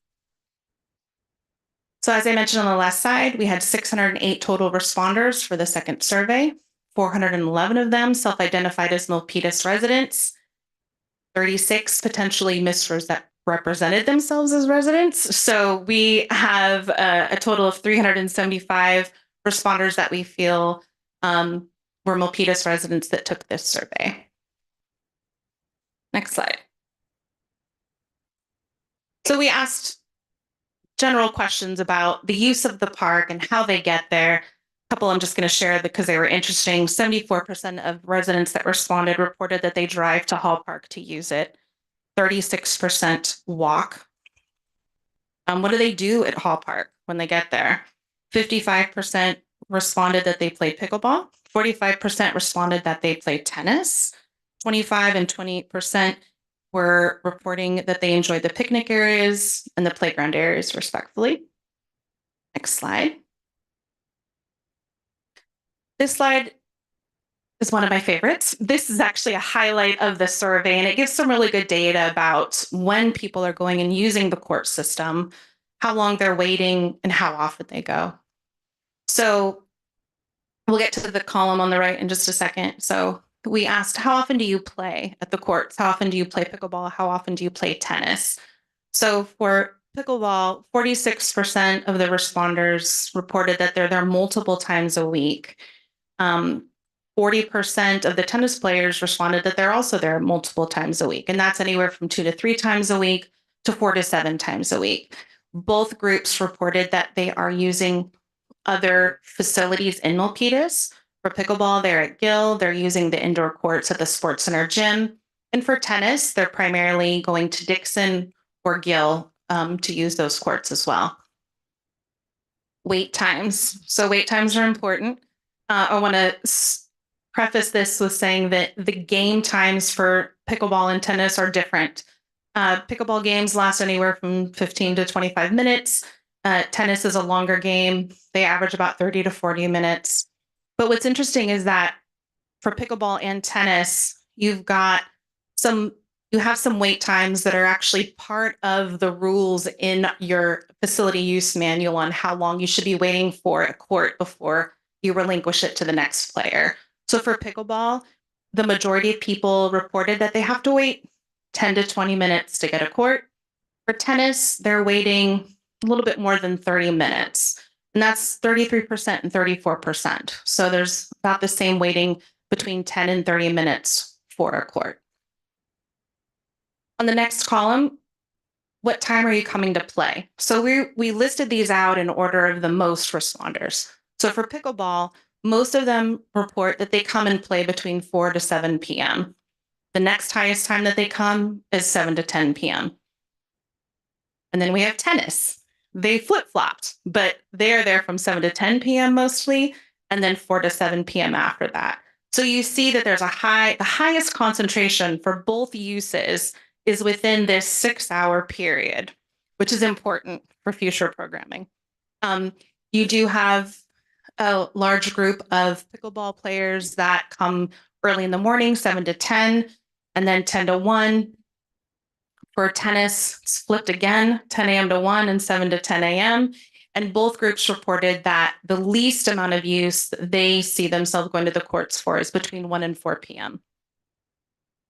Next slide. So this question that we asked in the survey was try to gauge the neighborhood impacts before the pickleball pilot and then current times. Thought this was important. The neighborhood perspective, this is their park. They hear what goes on, they see what goes on. So we wanted to see what their perspective was. So before the pilot, which is neighborhood impacts before the pickleball pilot, we asked them how they felt noise, parking, littering, or no impacts to the park were happening. So 25% of those that responded felt 25% that there were really no impacts to the park. Noise, parking, and littering were minor issues. Between 5 and 9% reported that it was an issue. After pickleball, they felt that the neighborhood impacts had grown. Those that responded that there were no impacts to the neighborhood dropped from 25% to 15%, and that parking impacts went up 14%, and that noise impacts went up by 16%. Next slide. We also asked through this survey for respondents to tell us how they felt about different types of uses or facilities organization with the court system. Do you want, how would you respond if there was a sharing of the courts? How would you respond if we went all tennis or all pickleball? So this slide is asking them to respond to 2 tennis courts and 6 pickleball courts. This is the setup that exists now with the pickleball pilot and the temporary court system. 50% of the respondents said that they agreed or strongly agreed that this would be a good idea. 40% responded that they disagreed or strongly disagreed that this would be a good idea. And 10% were sort of in the neutral. If you look on the side, we have numbers 3.16. This is important for a little bit later. This is the average response. So it's right in the middle, 3.16. It'll make sense a little bit later. Next slide. So this was asked of the survey responders, how do they feel about restoring the court to 4 tennis courts, which meant no pickleball. So 44% of the responders said that they agreed or strongly agreed that this would be a good idea. 53% responded that they disagreed or strongly disagreed that this would be a good idea. The average response on this question was 2.81, adverse to the other question, which was 3.16, which is basically the average response number. Next slide. This question was, how do you feel about 12 pickleball courts? That would mean all 4 tennis courts would be renovated, and it would be all pickleball and no tennis. 38% strongly or agreed or strongly agreed that this would be a good idea, and 54% indicated that they disagreed or strongly disagreed that this would be a good idea. So the average response here, if you're answering 1 to 5, the average response or the mean was 2.65. This had the lowest favorable responses. Right in the middle was restoring it to 4 tennis courts at 2.81 is the average response. And the 2 tennis courts and 6 pickleball courts had an average response of 3.16. So it was the most favorable of the 3 options. Next slide. So this is community feedback. We received community feedback in a number of different ways. Personal emails, discussions, surveys, community meetings. This slide, I'm going to go through, sort of summarize the community feedback. So the existing site users feel displaced by new uses and are protective of maintaining the current site use. Hall Park Court users emphasize the need for safety precautions, such as fencing between the 2 sports to prevent errant balls, and posted rules and regulations for both sports for successful cohabitation should the end result be that both pickleball and tennis share this court system. The neighbors surrounding Hall Park, some reported that they enjoy seeing the increased use of the park's court system with the arrival of pickleball. Adversely, they expressed concerns over increases in traffic, illegal parking, littering, and the noise. Hall Park site amenities, another comment or a few comments we received was that the site amenities just couldn't take any more additional courts on top of the already existing 6 temporary courts at the site now. In the pickleball community, they want dedicated permanent courts. They want to be recognized as a sport that is in this community that should be valued and spaces should be created for. Next slide. So the next few slides, we're going to go over what Milpitas has as inventory now, and then some of the interesting data that came out of the Parks and Rec Master Plan. So as it stands, Milpitas has 24 outdoor permanent tennis courts at various city parks. They're at Brown, Serrano, Dixon Landing, McGuire, Gill, Hall, Pinewood, and Evett. Just want to point out that the 25 outdoor courts are before we used 2 of those courts for the pilot program. We have 14 temporary pickleball courts. We have 8 outdoor courts at Gill and Hall. We are not counting Brown in that number right now because previous direction from City Council was to remove those courts following the pilot. We also have 6 indoor temporary pickleball courts at the Milpitas Sports Center large gym. Next slide. So this table shows the number of courts that Milpitas has in comparison to other cities in the area. These cities are selected typically because of either their population size, service delivery, or varied amenities that match or similar to Milpitas. So darkly highlighted, but highlighted nonetheless, you have tennis and pickleball. So it shows that Milpitas has 25 courts, Cupertino has 28, Dublin has 12, Mountain View has 35, and Redwood City has 7. That means for Milpitas that we have 1 court for every 3,368 residents. For pickleball, we have, it notes that we have 6 courts, which we have 1 court for every 14,033 residents. Cupertino had 7, Dublin had 0 at the time, Mountain View had 2, and Redwood City had 5. Want to be clear that this data was extracted in 2021, and it's been 3 years. So there are some changes to the court system. Specifically, I know Mountain View has some additional courts now, as does Redwood City. But as noted in the Parks and Rec Master Plan, it does say that Milpitas is actually doing fairly well, providing outdoor tennis and pickle courts for the National Park and Recreation Association, which is what we use for industry standards. Next slide. So this slide is showing service level standards and gaps. So for tennis courts, you'll see in the first column, it says NRPA guidelines. So that's the industry standard. So cities want to have at least 1 court for every 6,242 people. So if you move over a couple columns, we are doing well with 1 court for every 3,368 people. So go over a couple more to the green, you see facilities needed. And it says current population as of 2019, which they attributed to being about 84,196 in Milpitas at that time. So right now, no more, according to this table, no additional tennis courts are needed right now.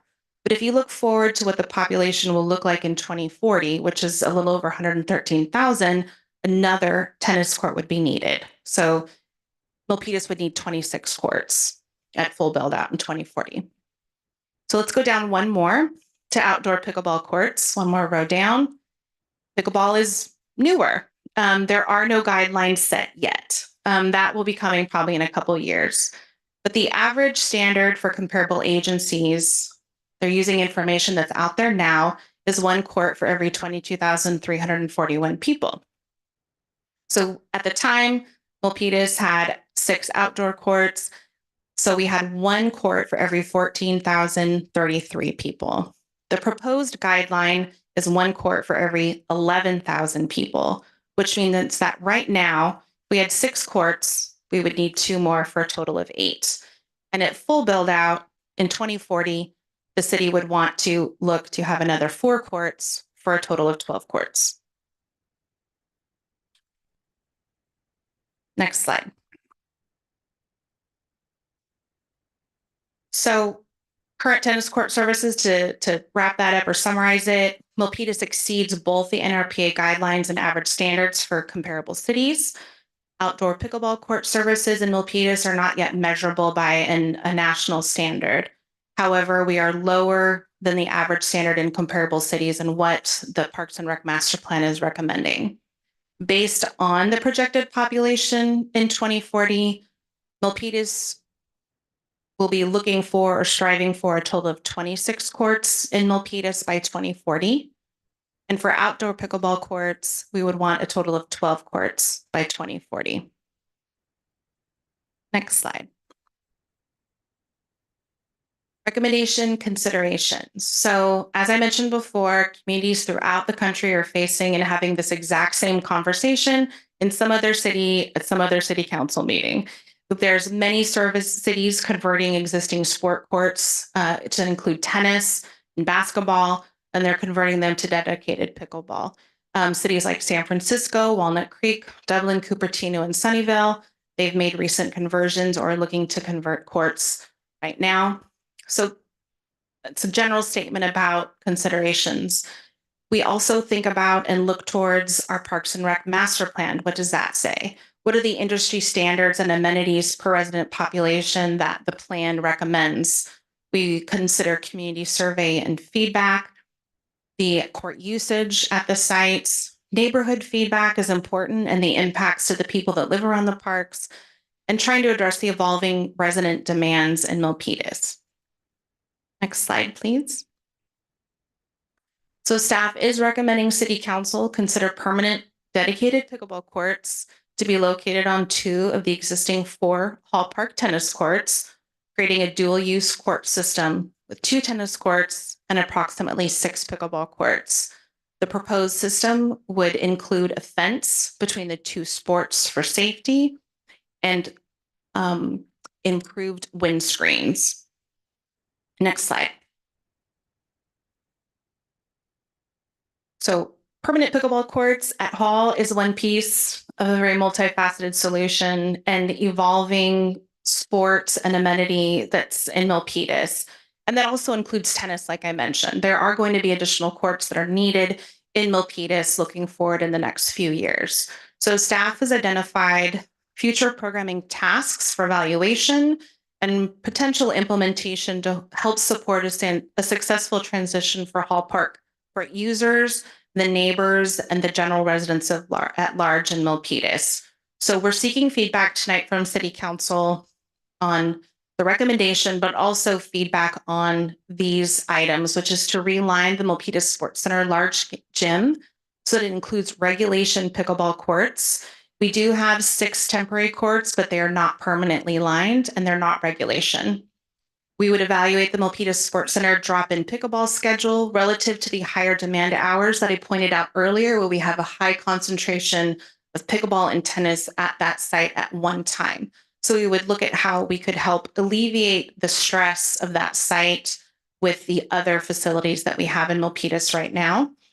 We would take a look at evaluating and cost estimating the space at Gill Park, potentially removing the handball wall and converting those temporary courts to permanent. We would explore locations for future pickleball courts and tennis courts as prescribed in the Parks and Recreation Master Plan, and encourage private development of multi-sport courts in Milpitas for both tennis and pickleball in other areas besides open space. Next slide. Fiscal impact. Just want to remind everyone that there is currently $100,000 allocated for CIP 5116 for permanent pickleball courts. Public Works staff estimate that an additional $150,000 would be needed to complete the improvements at Hall Park courts. With city direction tonight, City Council direction tonight, staff would include those proposed adjustments for final consideration as part of the annual CIP cycle, which would bring the total project budget to $250,000 in CIP 5116. Next slide. So again, recommendation tonight, approve conversion of 2 of the 4 Hall Park tennis courts to pickleball and direct staff to include proposed adjustments to CIP 5116 project budget as part of the annual CIP cycle, and to provide feedback on future pickleball opportunities in Milpitas. That does conclude the presentation. I want to thank Council for your time and thank the people behind me for their participation in this process. Thank you very much, Renee Lawrenson. That's it. Okay, thanks you. Thank you very much. So now I will call for the public comment on this item. I'm going to call speakers 4 at a time. I'd ask you to prepare yourselves in the order that I call your names. So the first 4 are going to be Selena Bolliard, followed by Melissa Pereira, Maria Pereira, and then Anna Mello.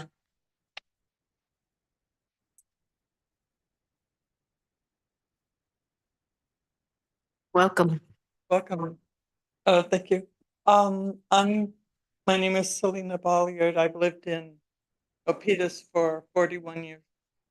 And I live on 273 Pescadero Court, which is off of Coyote, and my backyard butts up to Hall Park.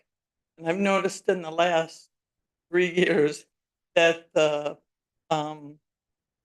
noise generated from the coming from the tennis courts start at about between 7 and 7:30 in the morning. It doesn't get over with till about 10 or 10:30 at night. And now I know why. It's because not the tennis players, but it's the pickleball people. And that is a real concern with me because. Thank you very much. The reason why we have the 1 minute because we have a large crowd, as you can see. Well, I Thank have you. one other thing I'd like to say. Go ahead, real quickly. I have I go to Pilates in Fremont on Osgood Road. It's by the Walmart there. And the ladies, there's several ladies that come to Milpitas for pickleball because it's the closest one to Fremont. And there's a group of between 20 and 25 ladies that come at least 3 or 4 times a week. Okay, thank you. There should be a price they have to pay for that. Thank you very much. I'll call the next 4. We've also got 2 microphones set up. If you wanted to array yourself at either microphone, that way we can keep on going through this public comment period. The next is going to be Melissa Pereira, followed by Maria Pereira, then Anna Mello, and then Havo. Thank you, elected officials. My name is Melissa. I've been a resident for 40 years. The pickleball courts have been disastrous effect on our neighborhood. I'm here with 20 of my neighbors who are park residents who have submitted their complaints and have not been reached out to for any feedback on the survey. We created our own responses, submitted 40 households who have responded about the noise complaints. There are 10 parking spots for 32 players just for pickleball. That field also, Memorial Hall Park, houses soccer from 5 to 10 p.m. Where are you going to put those other 20 plus cars when each home has an average of 2 to 3 cars? What I can tell you is they block driveways. They use my driveway as a 3-point intersection turn. They move my garbage cans. They do not give us an hour of peace. They organize at 6:30. They leave at 10:30. That gives us maybe 8 hours of sleep. This is a safety issue. There's no infrastructure for fire truck emergency cleaning vehicles. We, as we already said, have an issue with this being a residential zone. Thank you. And that there's a sports complex, 100K should be used to fixing the baseball diamond, the graffiti, and all the broken pond structures. Thank you. Sorry, we need to speak a little bit The faster next so you can get. the next speaker is Maria Pereira, followed by Anna Mello. Good evening, Mayor, Vice Mayor, council members, and my fellow citizens. I am living in Milpitas. My name is Maria Pereira. I'm living in Milpitas for decades. And I enjoy my house. I enjoy my park. I know people have to play. I love people watching them. But since this pickleball pilot has started, it has become a nuisance. With the noise, with the parking, you won't believe it. People wait behind us if we are leaving our spot to come and park, and they double park. Once we forgot something, we had to come back but couldn't park anywhere because we are seniors. We needed to park. Also, the noise level, we cannot open our windows anymore. That TikTok, I cannot walk anymore because I hear this in my head, the noise. But please consider accepting our petitions of the whole La Honda Drive and see. I don't know if anybody got to look at them or if it is just presented to you. I don't know. 3 seconds. Just as Renee said, take the consideration of the neighborhood. Thank you. Yes. Next speaker is Anna Mello, followed by Havo, then Hungvo, and then Lin Pham. Hi, my name is Anna Mello. I have been in Milpitas over 30 years. I'm going to be very fast. So my complaint, I live in front of the park. My complaint, the most ones is the parking and the noise. A lot of traffic. It's so complicated to. Thank you. Thank you very much. Next. Hi, my name is Haivo. I live in front. I'm on 353 La Honda Drive. I just have some few complaints. There's the noise issue, the parking, and so on. Right. I'm confused on how the PowerPoint was put together. It just seems like the surveys were never addressed to us. It takes care of like the Milpitas residents who live here. It seems to me that a lot of the surveys seem to be like flawed in a way. I come from a data analyst and data ingestion background, and it just seems to me that the way that they collect the data doesn't make any sense. Are they IP addressing any of these forums? It seems to me like the pickleball community has a group, right? They share the links, they answer the questions. Now we're flooded with answers, right? That support pickleball. But while we have 40 houses in the Hall Park area that are against the pickleball, which would then on February 8th, I am confused on why I have photo proof that basically majority of the voters who live in Milpitas voted that they'd rather have all 4 tennis courts. Yet on the survey she brings back, she says that it's a recommended of six pickleball groups. And Thank you very much. Next, we have Hung Vo, followed by Lynn Pham, George Mello, Jorge Mello, and Kimberly Vo. Welcome. Hi, my name is Hung Bo, and 1 minute probably not enough for me to talk because I don't speak very good English. So, but anyway, I live in Milpitas for like 40 years. I bought the house there for 20 years ago, and I was paying a little extra to get a nice area, right? But now people turn it upside down. Like it's very busy. It's like I live in downtown San Jose right now. So that's my complaint. Every time I have to bring the trash out, I have to wait until 11 to bring the trash out because the car won't move. And when I go home, I cannot find a parking space. I have to park somewhere else, and then I have to wait until 10:30 to 11 to move my car back. Every day it's happened to me. My life is turned upside down. Thank you very much.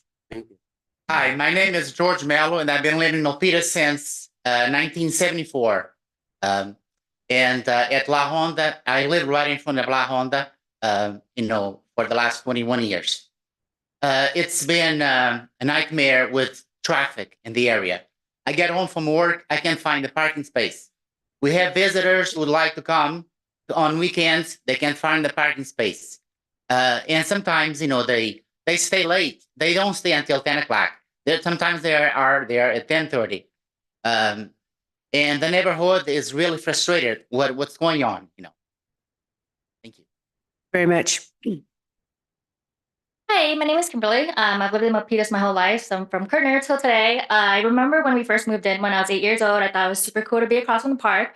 Today, I'm constantly on edge. I'm losing my sanity. I can't relax without constant pops of pickleball from 7 a.m. to 10 p.m. and have to drown it out with noise or earplugs in my own home. I have lost sleep, higher blood pressure, and dread even coming home. There are cars everywhere. Obviously, everyone has mentioned that. So yeah, I get the optics. Angry people hate fun, but all we're asking for is to feel peace in our own homes. And can you guys honestly say that you'd be fine with that? And if not, then why are we the disposable ones? Why is it fine to sacrifice our quality of lives so that someone doesn't have to drive an extra 15 minutes to play a game? And, some people like the president or vice president of the Milpitas Pickleball Club might have shorter drives because they don't live in Milpitas. So yeah, I've always stood by Milpitas. I joke that it's up and coming when everyone's like, what do you do there? And it smells. But I didn't realize we'd want to be put on the map as a city that's just yet another city swept up in pickleball madness and lawsuits. Thank you. Thank you very much. The next speakers are Huajong, Vikas Seth, Vishnu, and Tuang Tran.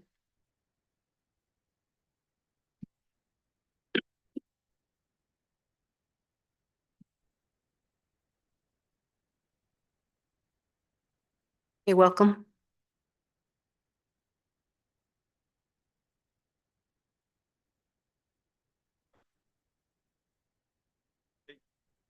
Okay. My name is Vishnu Dave, and I'm living in Milpitas since 1980.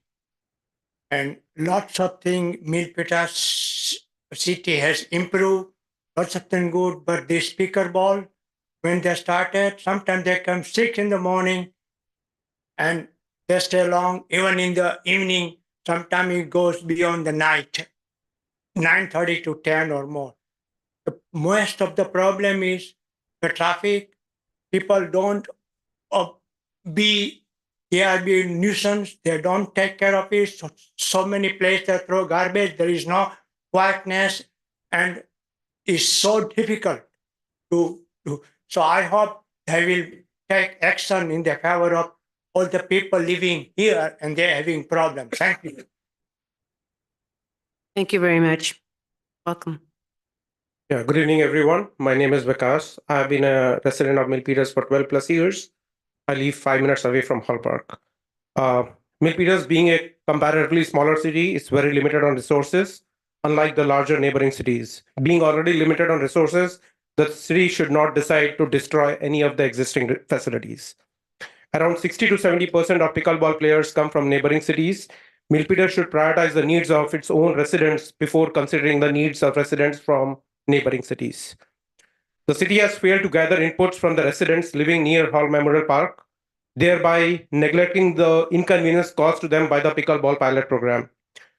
These residents have never faced those issues prior to pickleball pilot program. A detailed email about this was sent to mayor, vice mayor, city council members, and all city officials. This evening, I was forwarded an email that was sent to mayor, vice mayor, all city council members, and the city manager. This email claims that a city official has engaged in a conflict of interest violation by advocating for the approval of pickleball courts at Hall Memorial Park. Thank you very much. Thank you. Can we look into that email before making any decision? Thank you. Hi, Welcome. my name is Chun Tran. I've been a long-term resident of Milpitas, and these folks have said it much more eloquently than I could about the parking concerns and the safety concerns. So I just want to ask you all if you can imagine the noise of pickleball from 7 a.m. to 10 p.m. following you from work. I mean, especially if they work from home, it's a really annoying noise. Have you heard the pickleball courts? Can you imagine being there from 7 a.m. to 10 p.m.? I just feel like the majority of people that are playing pickleball don't actually live here. So that's why they're really gung-ho about the court staying here versus the folks that do live here and are registered voters. So that's all. Thank you. Thank you very much. Next. Next speaker cards, one more time for Hua Zhang, Jim Louie, Stephen Balsbaugh, and then Rohit.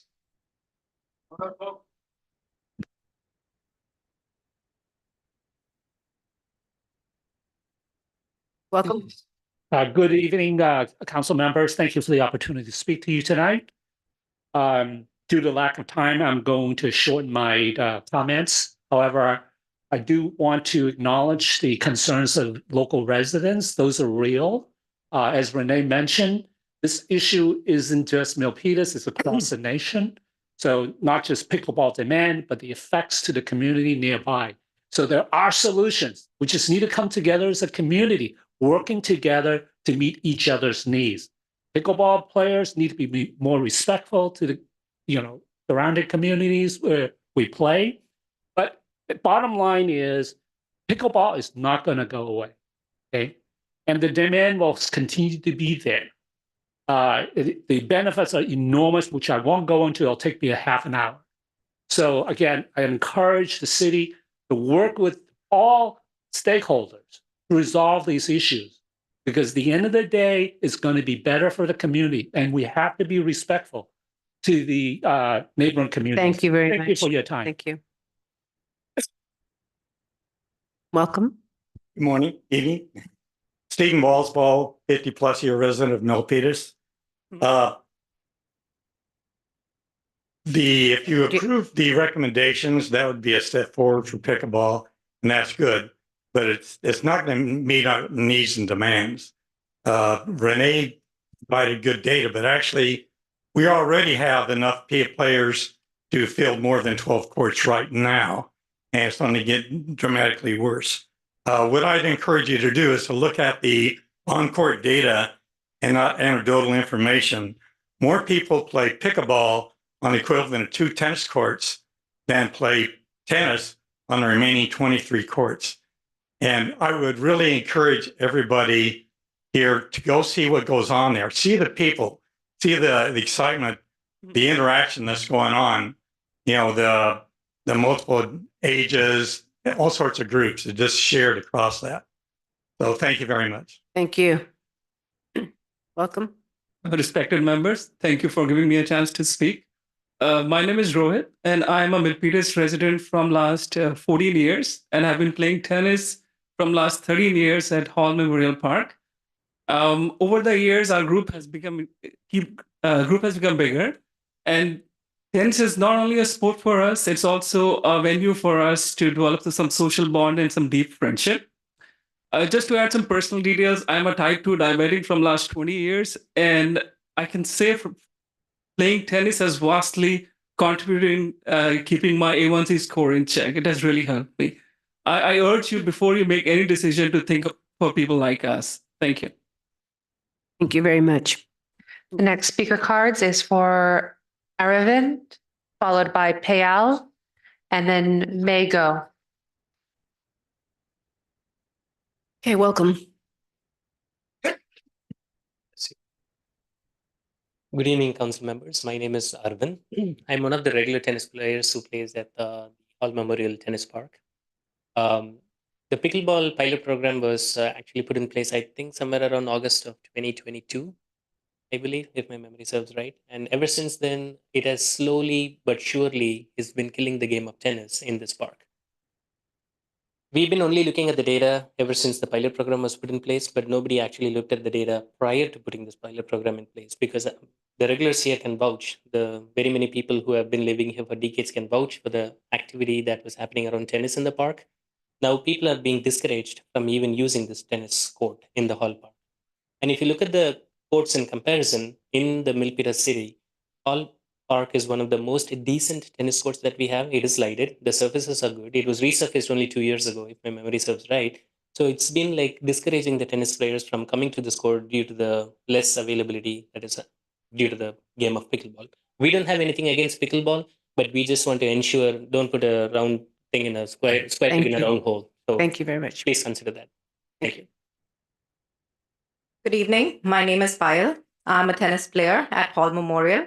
I go there twice a week. I used to go there twice a week. I'm now going there once a week. The reason being, 2 of the courts have been given away to pickleball. The pilot program started without any input, without any reason considering why Hall Memorial was chosen, because Hall Memorial was a very active tennis court place. So what the reason was, we don't know. We voiced our concerns February or no, last year in October. The pilot program was supposed to be for a year. It has extended. It has impacted the tennis players a lot because people have started going elsewhere. The wait time that the survey information presented is inaccurate. We have waited for an hour and a half for a tennis court. Playing time between pickleball and tennis is very different. Pickleball is a growing sport. Agreed, no denial. Get them courts, separate courts, don't take away from existing sports. It's impacting the kids big time. Thank you very much. Welcome. Hi, my name is May. So I've been living in Milpitas for more than like 12 years. So this is my first house. So Hall Park is always our first place to go for kids. So and my kids study in Kerner. So since the pickleball there's a lot of place, no parking, and then it creates some anxiety for me whenever I take the kids to the playground. So there is a lot of like stranger coming and we do not know. We have to be eye on the kids. And that is first thing. And the safety for the kids is first thing, always overwhelming. So driving is scary, no parking. So we change to other place, but we still prefer Hall Park because my kids in Kerner. So the noise also is a little bit affect the kids' study whenever in the school. So I know that sport is really great for everyone, but I hope city will consider the safety first and encourage city to have a better dedication area for pickleball or other sport. Thank you. With dedicated. Thank you very much. Yeah, that's it. Thank you. Next. I have no additional speaker cards. Okay, is there anyone else from the public that would like to make a comment? Remember, we have 1 minute. Come on up. Please state your name. My name is David Hall, 42-year Milpitas resident. I understand the concerns that the neighbors have about the noise and the parking. One of the things that Renee presented as part of her proposal is that there is now new technology that replaces windscreens with material that provides a significant reduction in the noise. So if you approve the proposal, you will see that there will be a reduction in the noise in the neighborhood. So I would just ask you to consider what happens if you don't approve these 6 pickleball courts, you take them away from us. We're basically going to have 2 courts at Gill available to a whole bunch of people that want to play pickleball. You go to the hall court on evenings, so during the week, you'll see 50 or 60 people wanting to play. Where are they going to go if you take that away? Thank you. Mr. Montemayor. Voltaire Montemayor, Milpitas. So there are additional issues now. One is safety and the fence. Like I live just half a mile away, but I go there and check it out. It's really I heard a lot of the reason the complaints of the speakers and their ideas. It's really not safe right now because it's good. We want a permanent pickleball courts now, so it will be safer, I would say, with the project.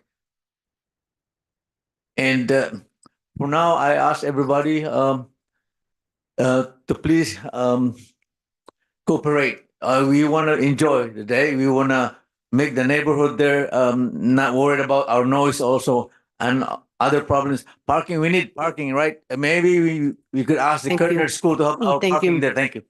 Thank you, Mr. Montoya. Is there anyone else that would like to make any more comments before I close the public hearing? Thank you. Welcome.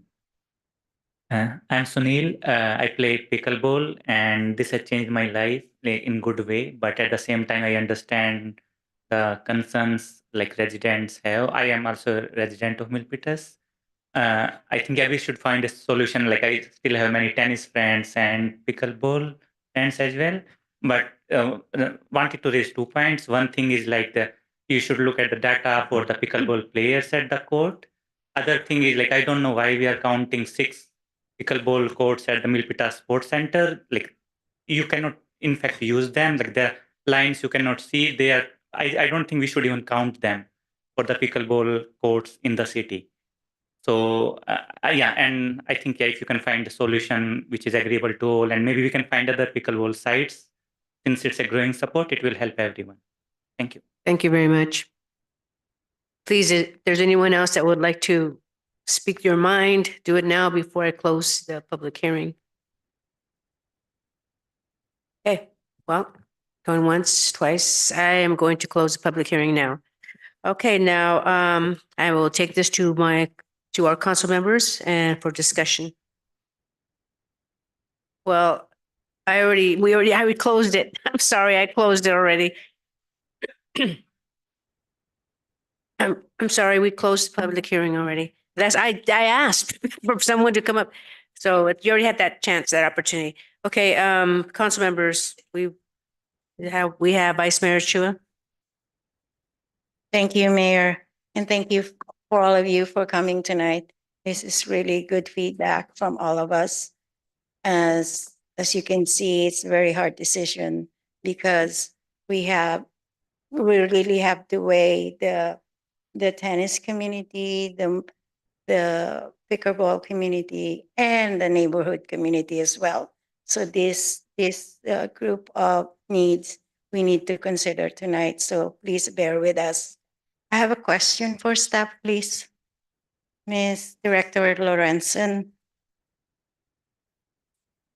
Yes, Vice Mayor. This is the feedback that I heard tonight. How are you going to address the residents' concern on traffic, illegal parking, loitering, and noise? Great. Thank you for that question. So I'm going to work in the opposite order. So we'll start with sound. So there is technology. There are sound dampening windscreens and padding that is emerging and is being used in other court systems to prevent the travel of the pickleball noise.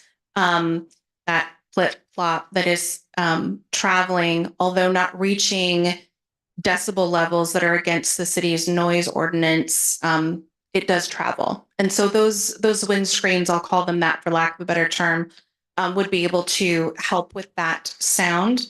As far as the parking and traffic, other cities that are on the same path as we are and maybe a little bit ahead, they have done traffic studies. They've also addressed any red curbing for safety. And then there's always coordinated efforts between public works, recreation, and public safety on enforcement. So those three things together typically can help address and mitigate those concerns. As far as loitering didn't come up in the survey, but I do know that there is an increased use of the park. There are non-residents that use all of our park systems. They use it for pickleball. They use it for tennis. They come to our fields, and vice versa. Residents from all cities, they travel around. They're going to go where the amenities are.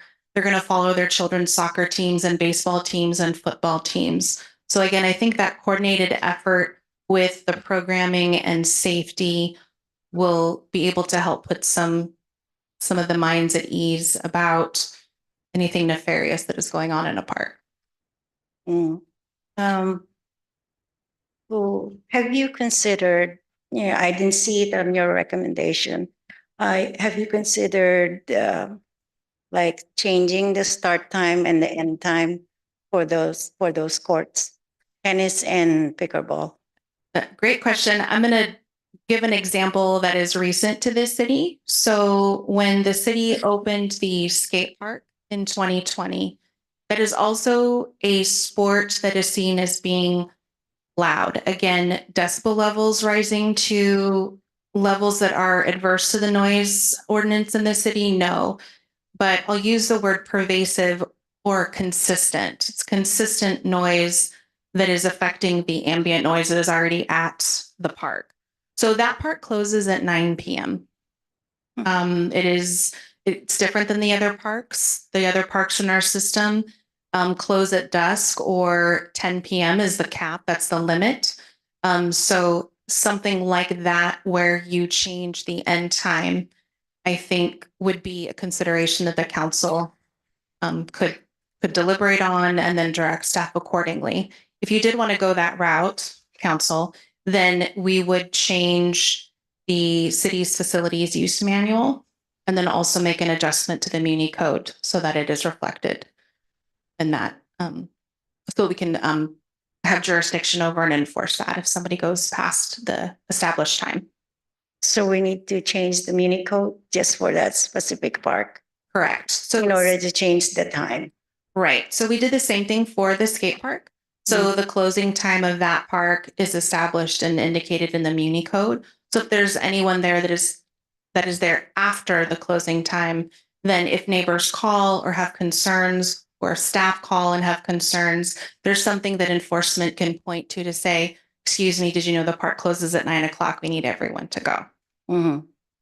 Okay. That's all for now. And I have a question to our city attorney, please. Attorney Milpitas, what is the legal, is there, if we limit the players at this park to only residents, is there a legal precedence, or what are we? Can you expound on that? Is that possible? I certainly haven't researched the that is a legal issue. I would have to come back to you with an answer for that. I would also have concerns with it as a logistical issue, because I'm not sure we have people staffing the park on a day-to-day basis. I think you need to have somebody there staffing the park, and I think that may end up getting exorbitantly expensive. I could see some ID, residence ID, something to that effect. I don't know yet the logistics on how to implement. I'm just looking for legal legal ways to do it. It's That's certainly good. something I can look into for you. Okay. Thank you. Thank you, Attorney Montevipasi. And that's all for now for me. And thank you, Mayor. Thank you, Vice Mayor. Is there anyone else that would like to make some comments? We have Councilmember Barbadillo. Can we please project the two community surveys that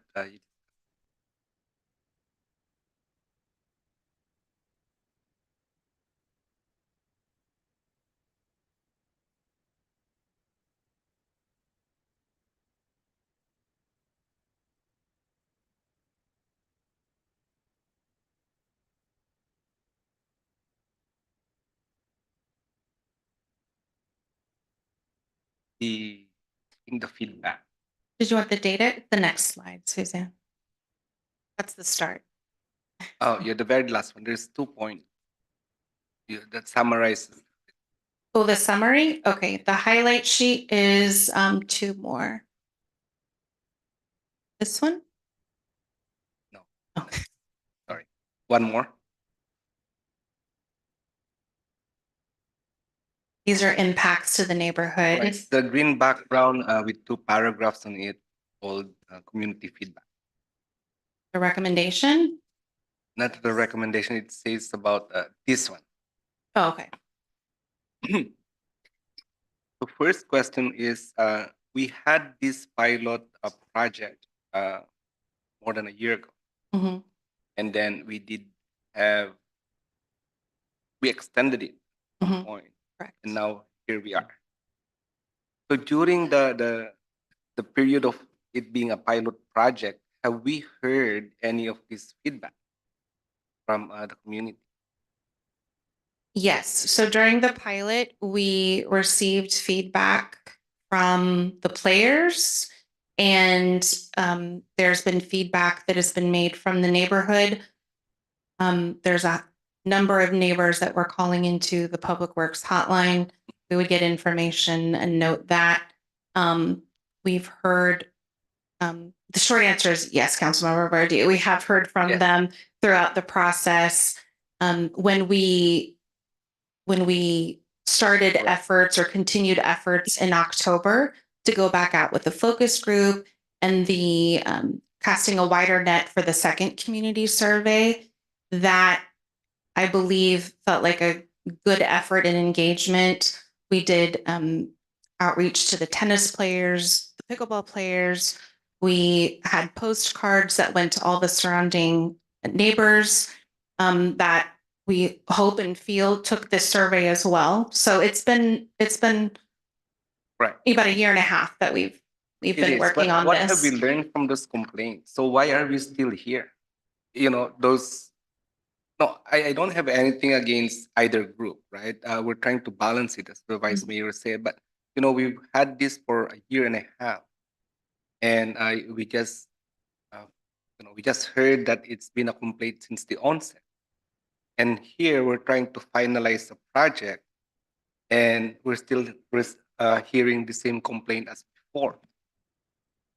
So that puzzles me, because you know, if everything was listened to, everything was done, hearing both sides during those a year and a half, all these people behind us would say, "All right, let's put that pickleball going to coexist with other sports, and we're fine with that." But after a year and a half, we're still hearing that. So when the pickleball started, it does take a while for programs to ramp up. So when we had the focus group in November, we talked to the tennis players and the pickleball players together. One of the questions that we asked them is, when it was working, what worked? Because we know now that there's issues, there's constraints, there's competition for space.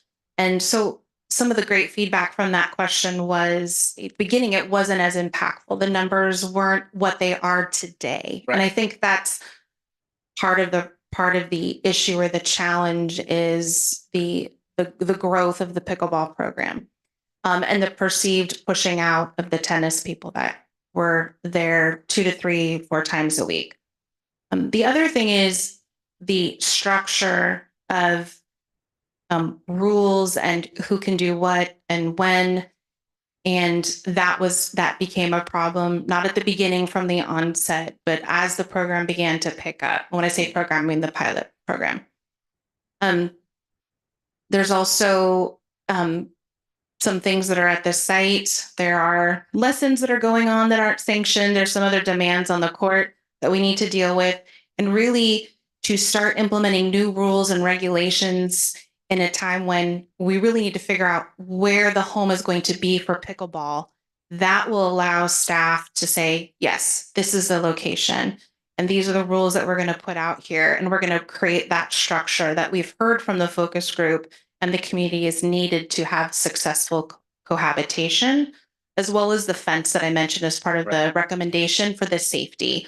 At the end of it, there's respect for the athletes that are sitting behind me for each other, but they want who's playing to be safe. And if they have to share, then there's some things that they want put in place to make sure that that is happening. So I don't think it was all bad at the beginning and just continued to this time. I think as the pickleball program grew and the attendees increased and the need for that structure has become apparent, now is the time when we need to identify where those permanent courts will be so we can implement that structure, safety precautions and barriers so that we can either move on this site or identify another site if that's what council decides. Right. So what I'm hearing is the two groups. But as we learned on that year and a half, there's a third group. It is the people living around the area. So I think we're not ready. That's my honest opinion, right? It's not against pickleball, but with the information that we're receiving, I believe we're not ready. All I'm hearing, it is now to put those rules. It is now that there's a new technology for sound dampening, but we should have had it already. What I expected is we come here, these are the things that we're gonna do. We had pacified the neighborhood.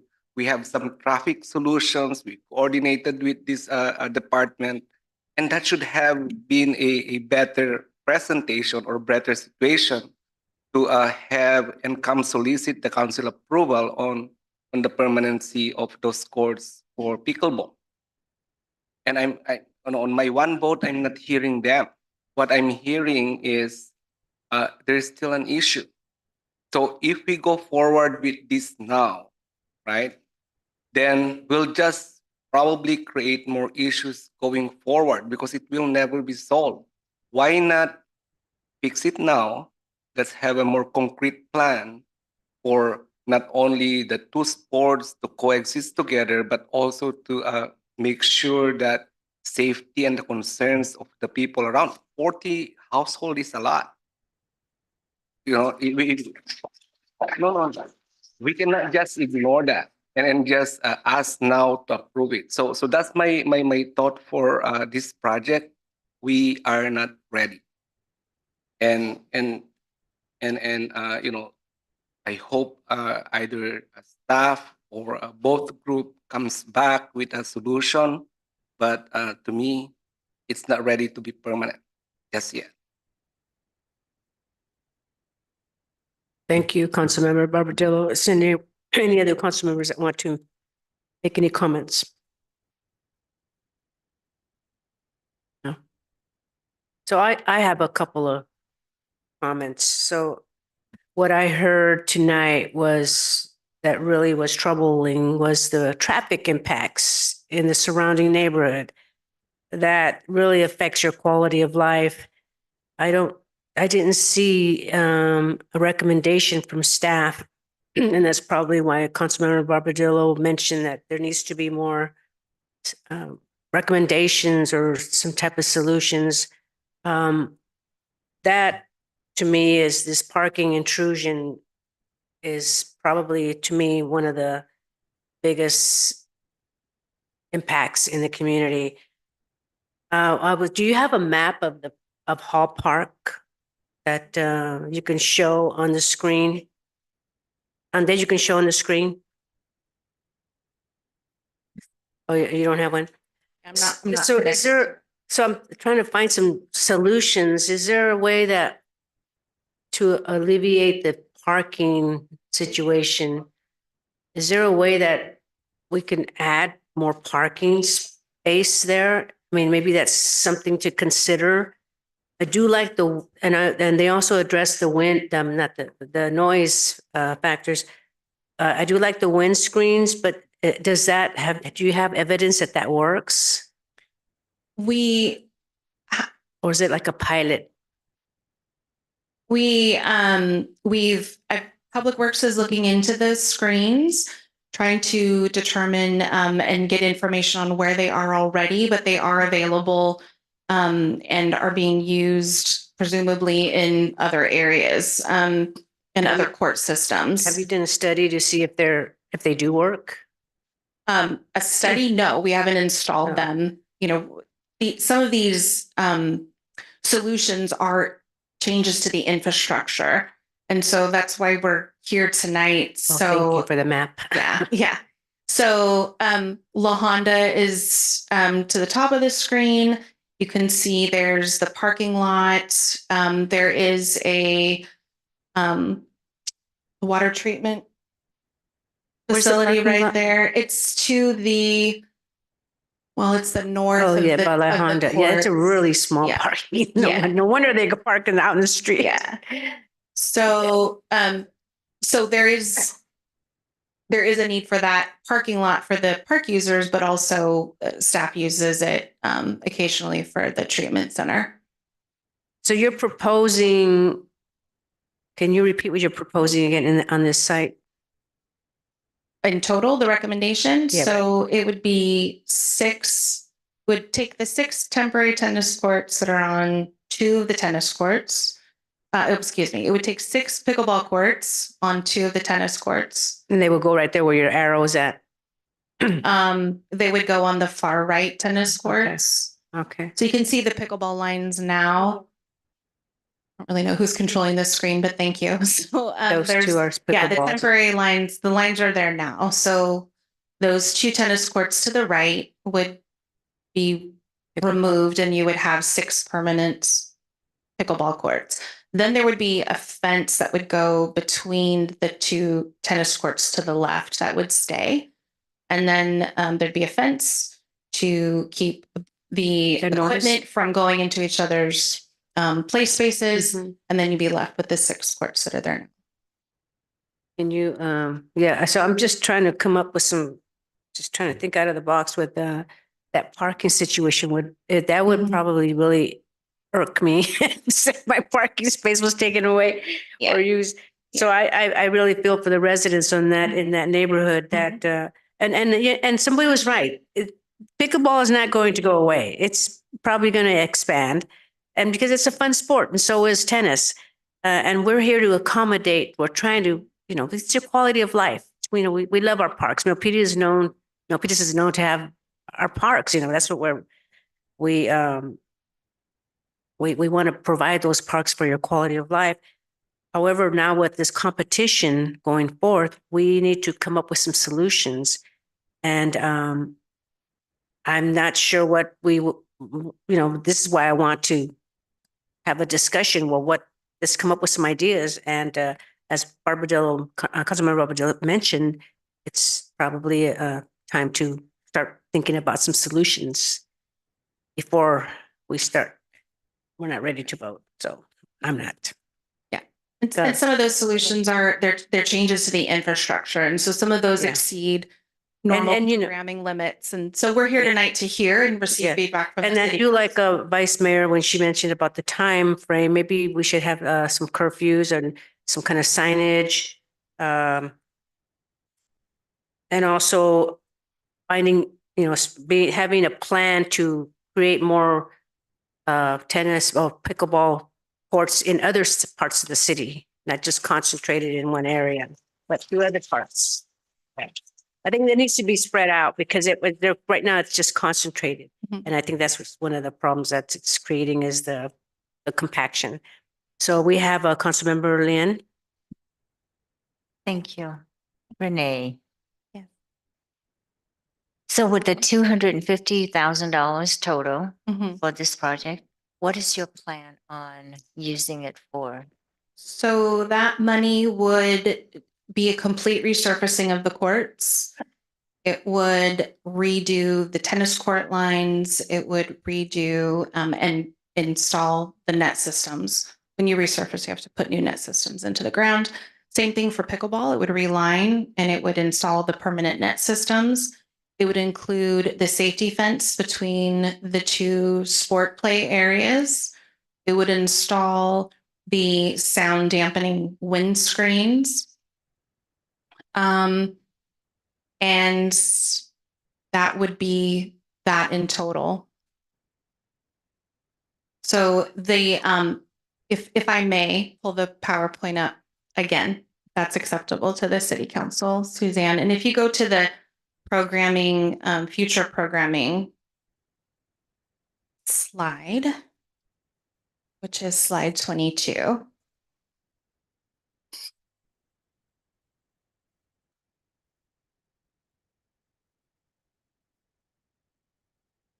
So in addition to those changes to the infrastructure at the site,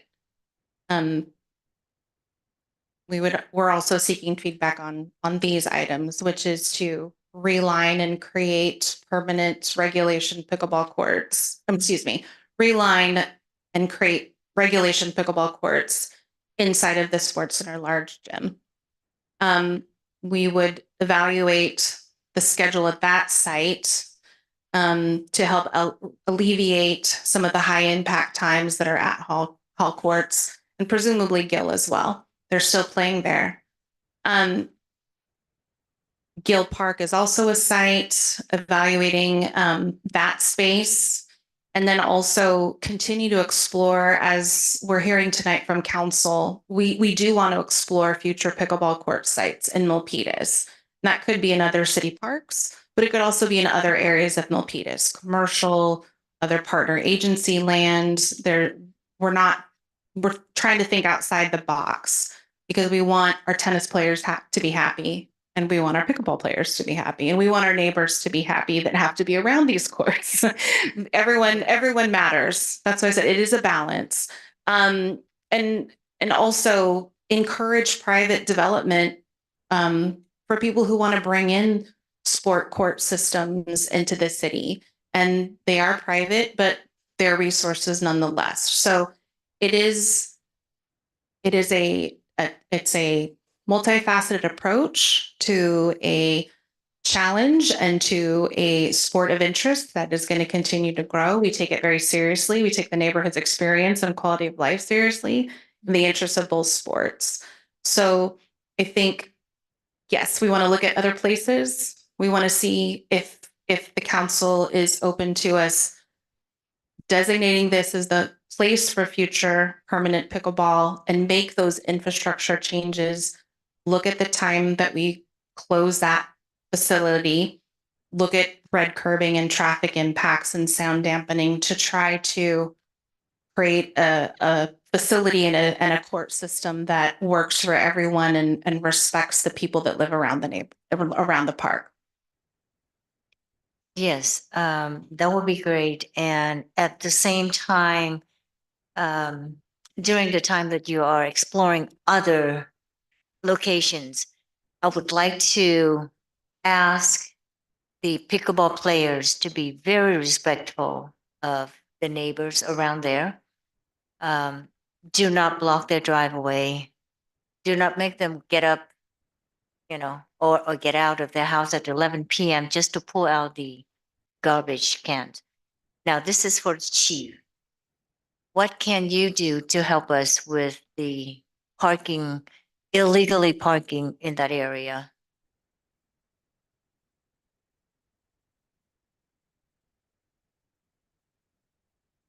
Thank you, Renee. Sorry, Chief.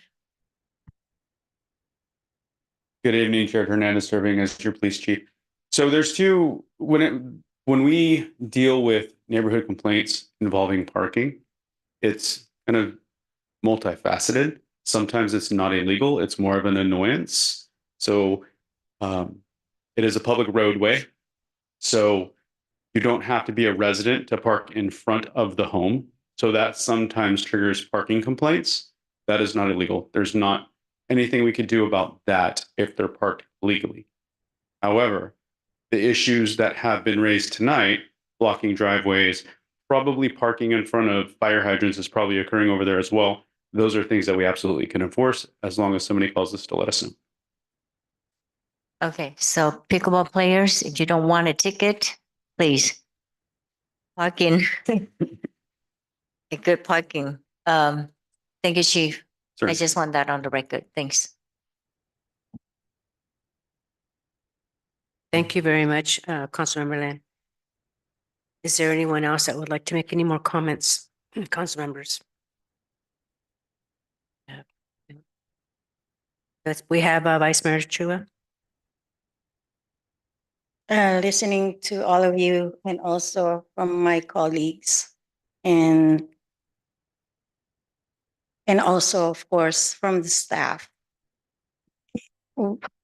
It looks like that I think it would be good to address some of the issues that was brought up tonight.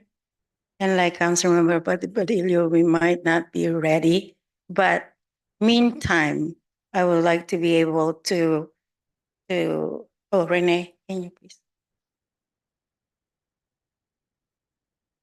Yes. To be able to limit the time effective immediately.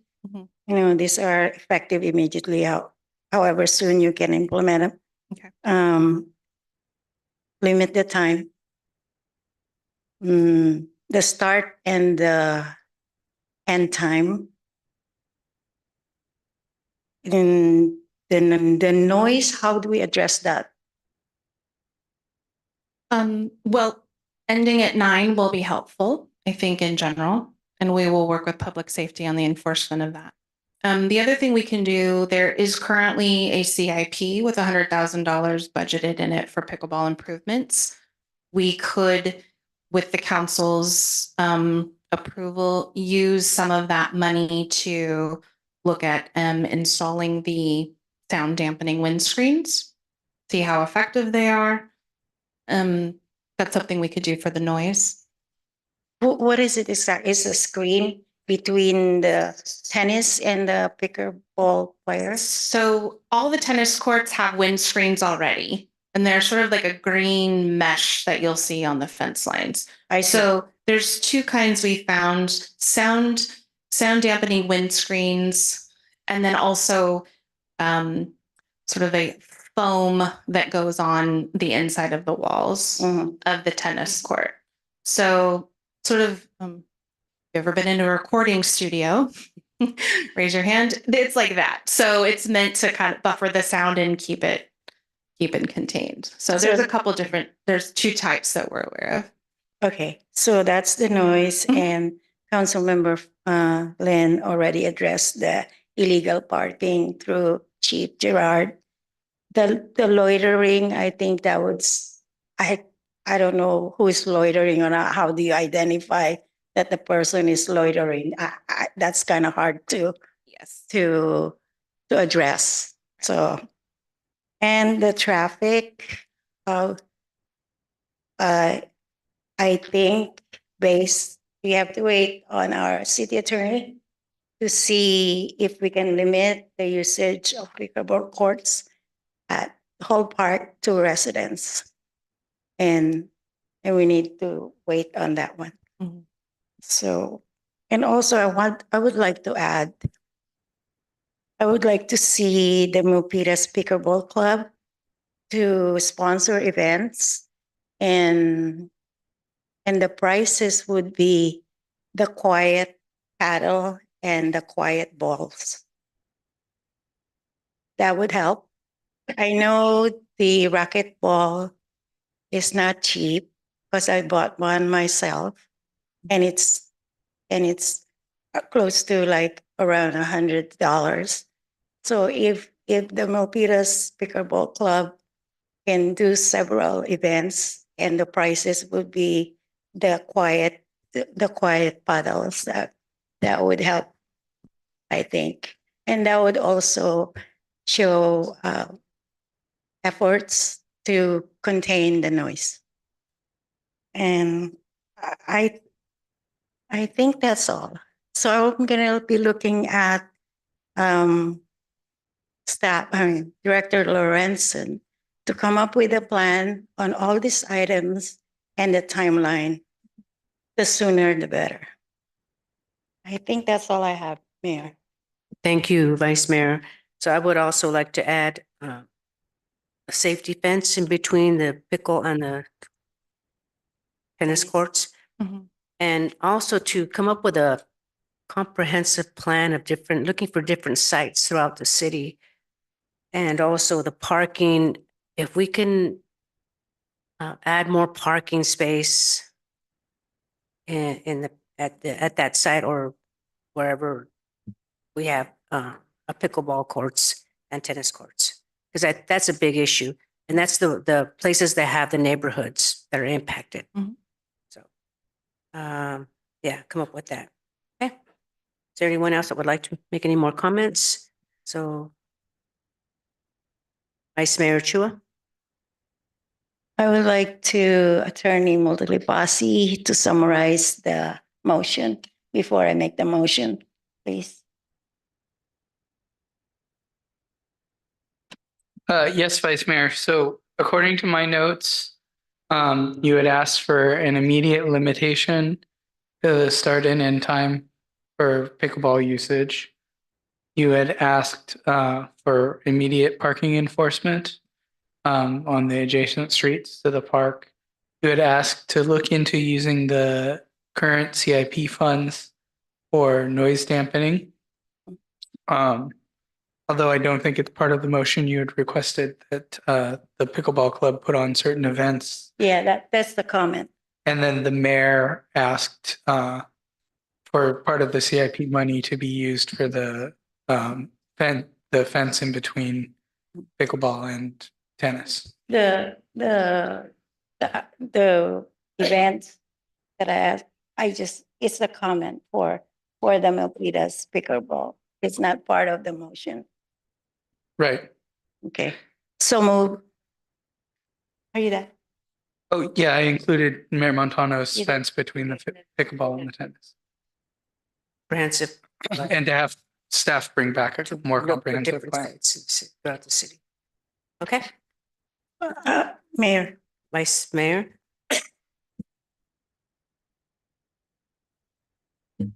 On the comprehensive plan, I just saw my notes.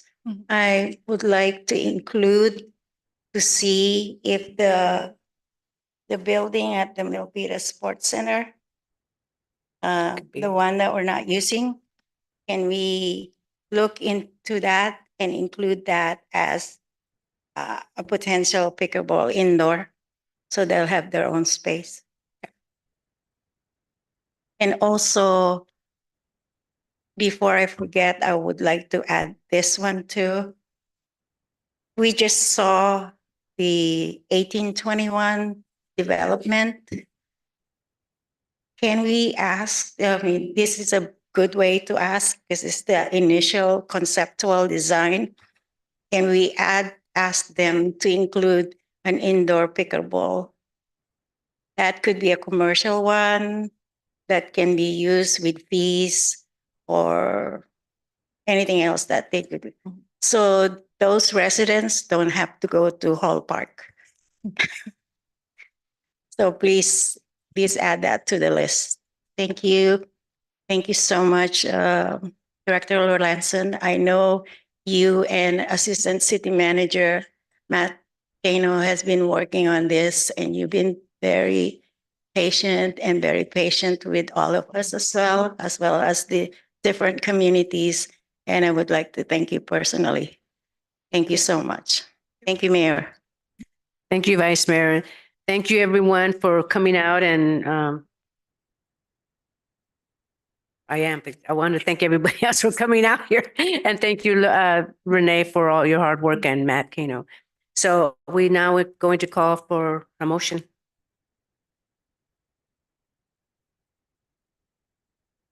Motion based on Attorney Motley pass this motion plus. Yes, please. Thank you. Sure, I'm happy to. So what I have here is limit the time immediately, work on parking enforcement, use some of the CIP money for sound dampening nets, use some of the CIP money for a safety fence between tennis and pickleball, and then bring back to the council a more comprehensive plan that includes the building at the sports center that's not currently being used for indoor pickleball, and potentially asking developers to include pickleball in some of their open spaces in future developments. Perfect. So move. We have a motion by Vice Mayor Chua, and we also have Councilmember Barbadillo. All right, I think the rule is instead of making a the motion, I think I can propose an additional condition. An amendment? The motion. All right. So looking at this, I think it's wise at this point and prudent to see a feasibility study if the whole park itself is ideal for pickleball. Right? Instead of let's build, no, it's a study. It's giving opportunities and things a chance. With all of these complaints, maybe it's prudent, as I said. I'm not saying it is not. I'm not saying it is. Maybe it's time instead us spending tens of thousands on wind damper or anything that is a temporary solution for now, and spending more resources from our police department. How about let's dig into it. Let's see if whole park with its surroundings, with all the surveys that we had, is even feasible for this sport. We had admitted, and we do respect pickleball. It's a new sport. It's an emerging activity for people.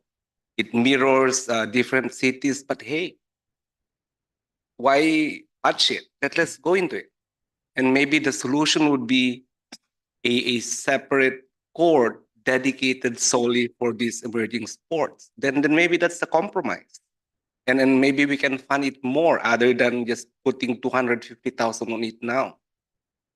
So I think that's my second market. There's a motion. Just at least feasibility study on sound, traffic, on.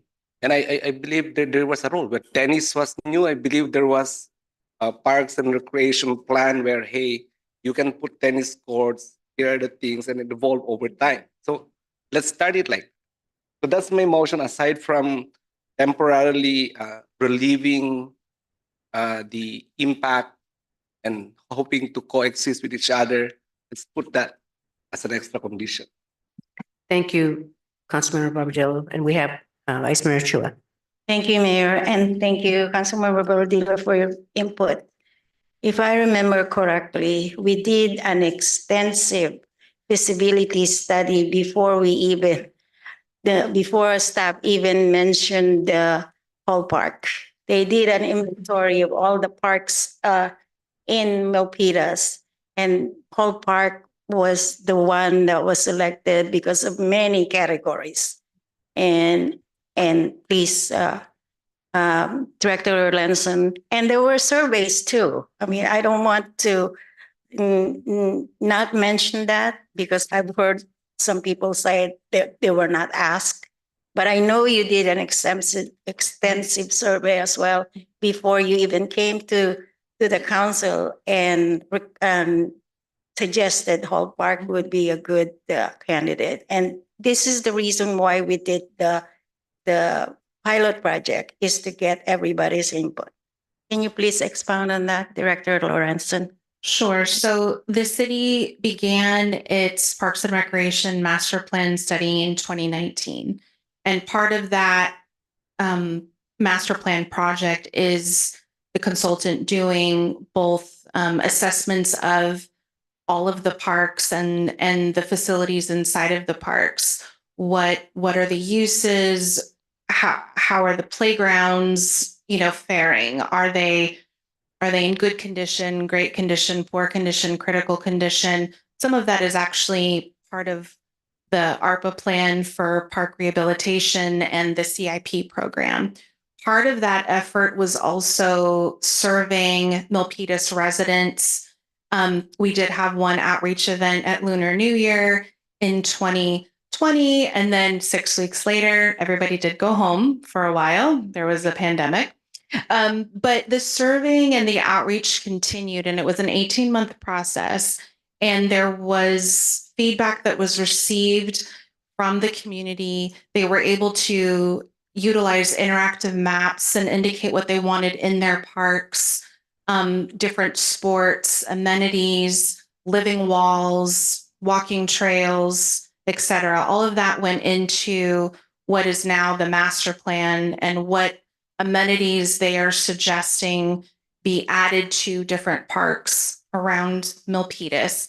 So part of that plan suggested that the city look into pickleball courts at Gill. They already existed at the time, the temporary ones. At Hall Park, tennis courts, and take a look at brand new courts at Senate Park. And those were the three areas. So when the discussion about a pilot came forward to City Council, Hall Park was identified as an existing court facility structure that if the council wanted to move forward with a pilot, the court system exists. It's quite common then and now for cities to take basketball courts, handball courts, and tennis courts and install multi-use or temporary uses for pickleball. And so that's how we got to that decision. Since then, we posted signs at all park courts, letting people know that the pilot was coming. We posted information on social media. There's always room for improvement. Social media is not the only way things happen.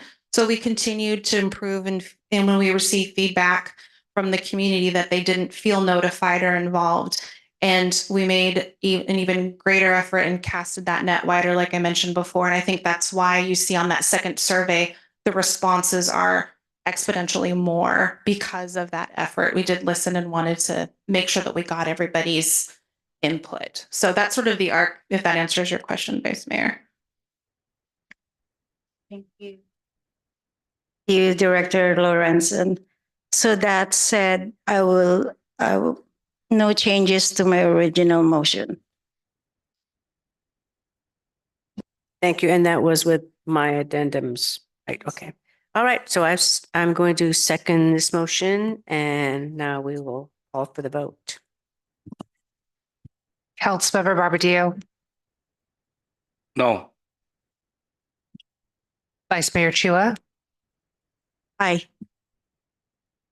Councilmember Lian, Aye. Councilmember Fan, Aye. Mayor Montano. And I'm an aye. Thank you very much.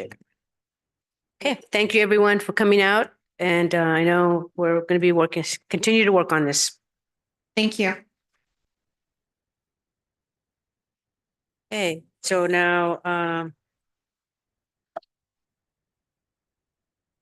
announcements and future agenda items. Mayor, we have item C6. Oh, C6. I'm sorry, C6. I forgot that one.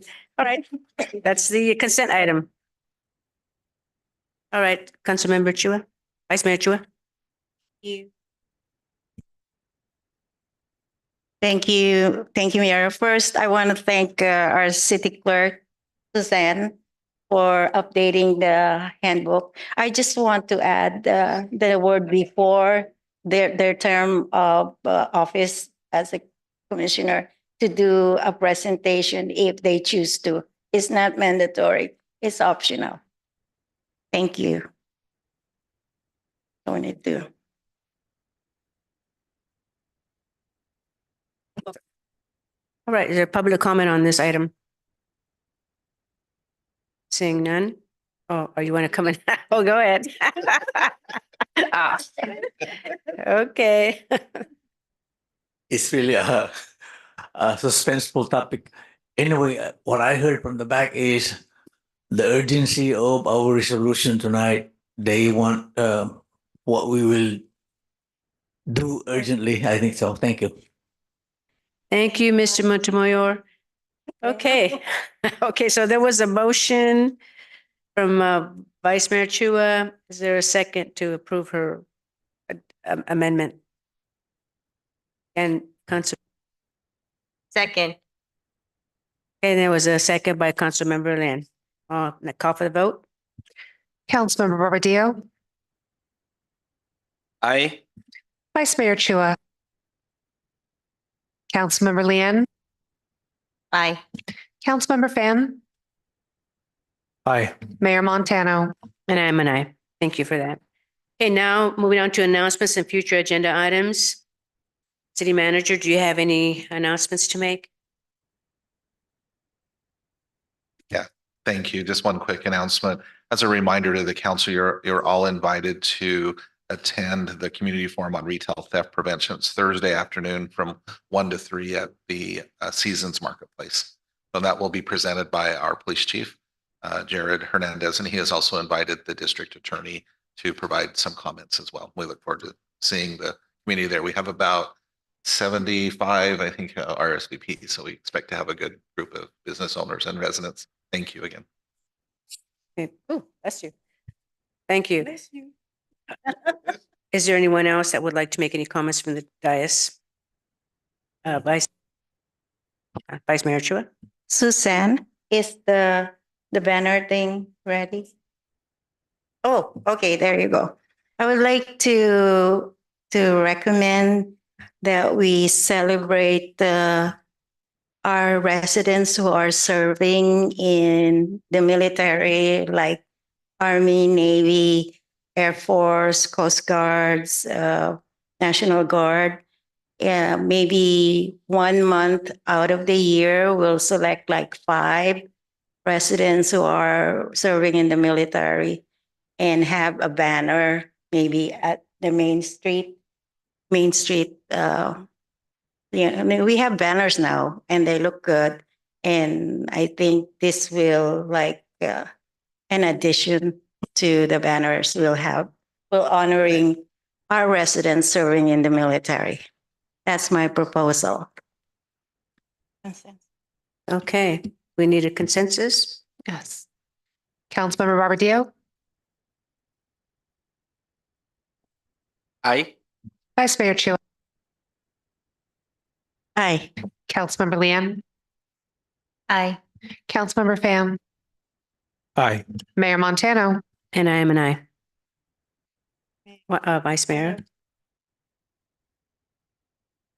My last one is I've seen this with other cities, and actually one of the residents brought this to my attention, and it's walking in the park with council.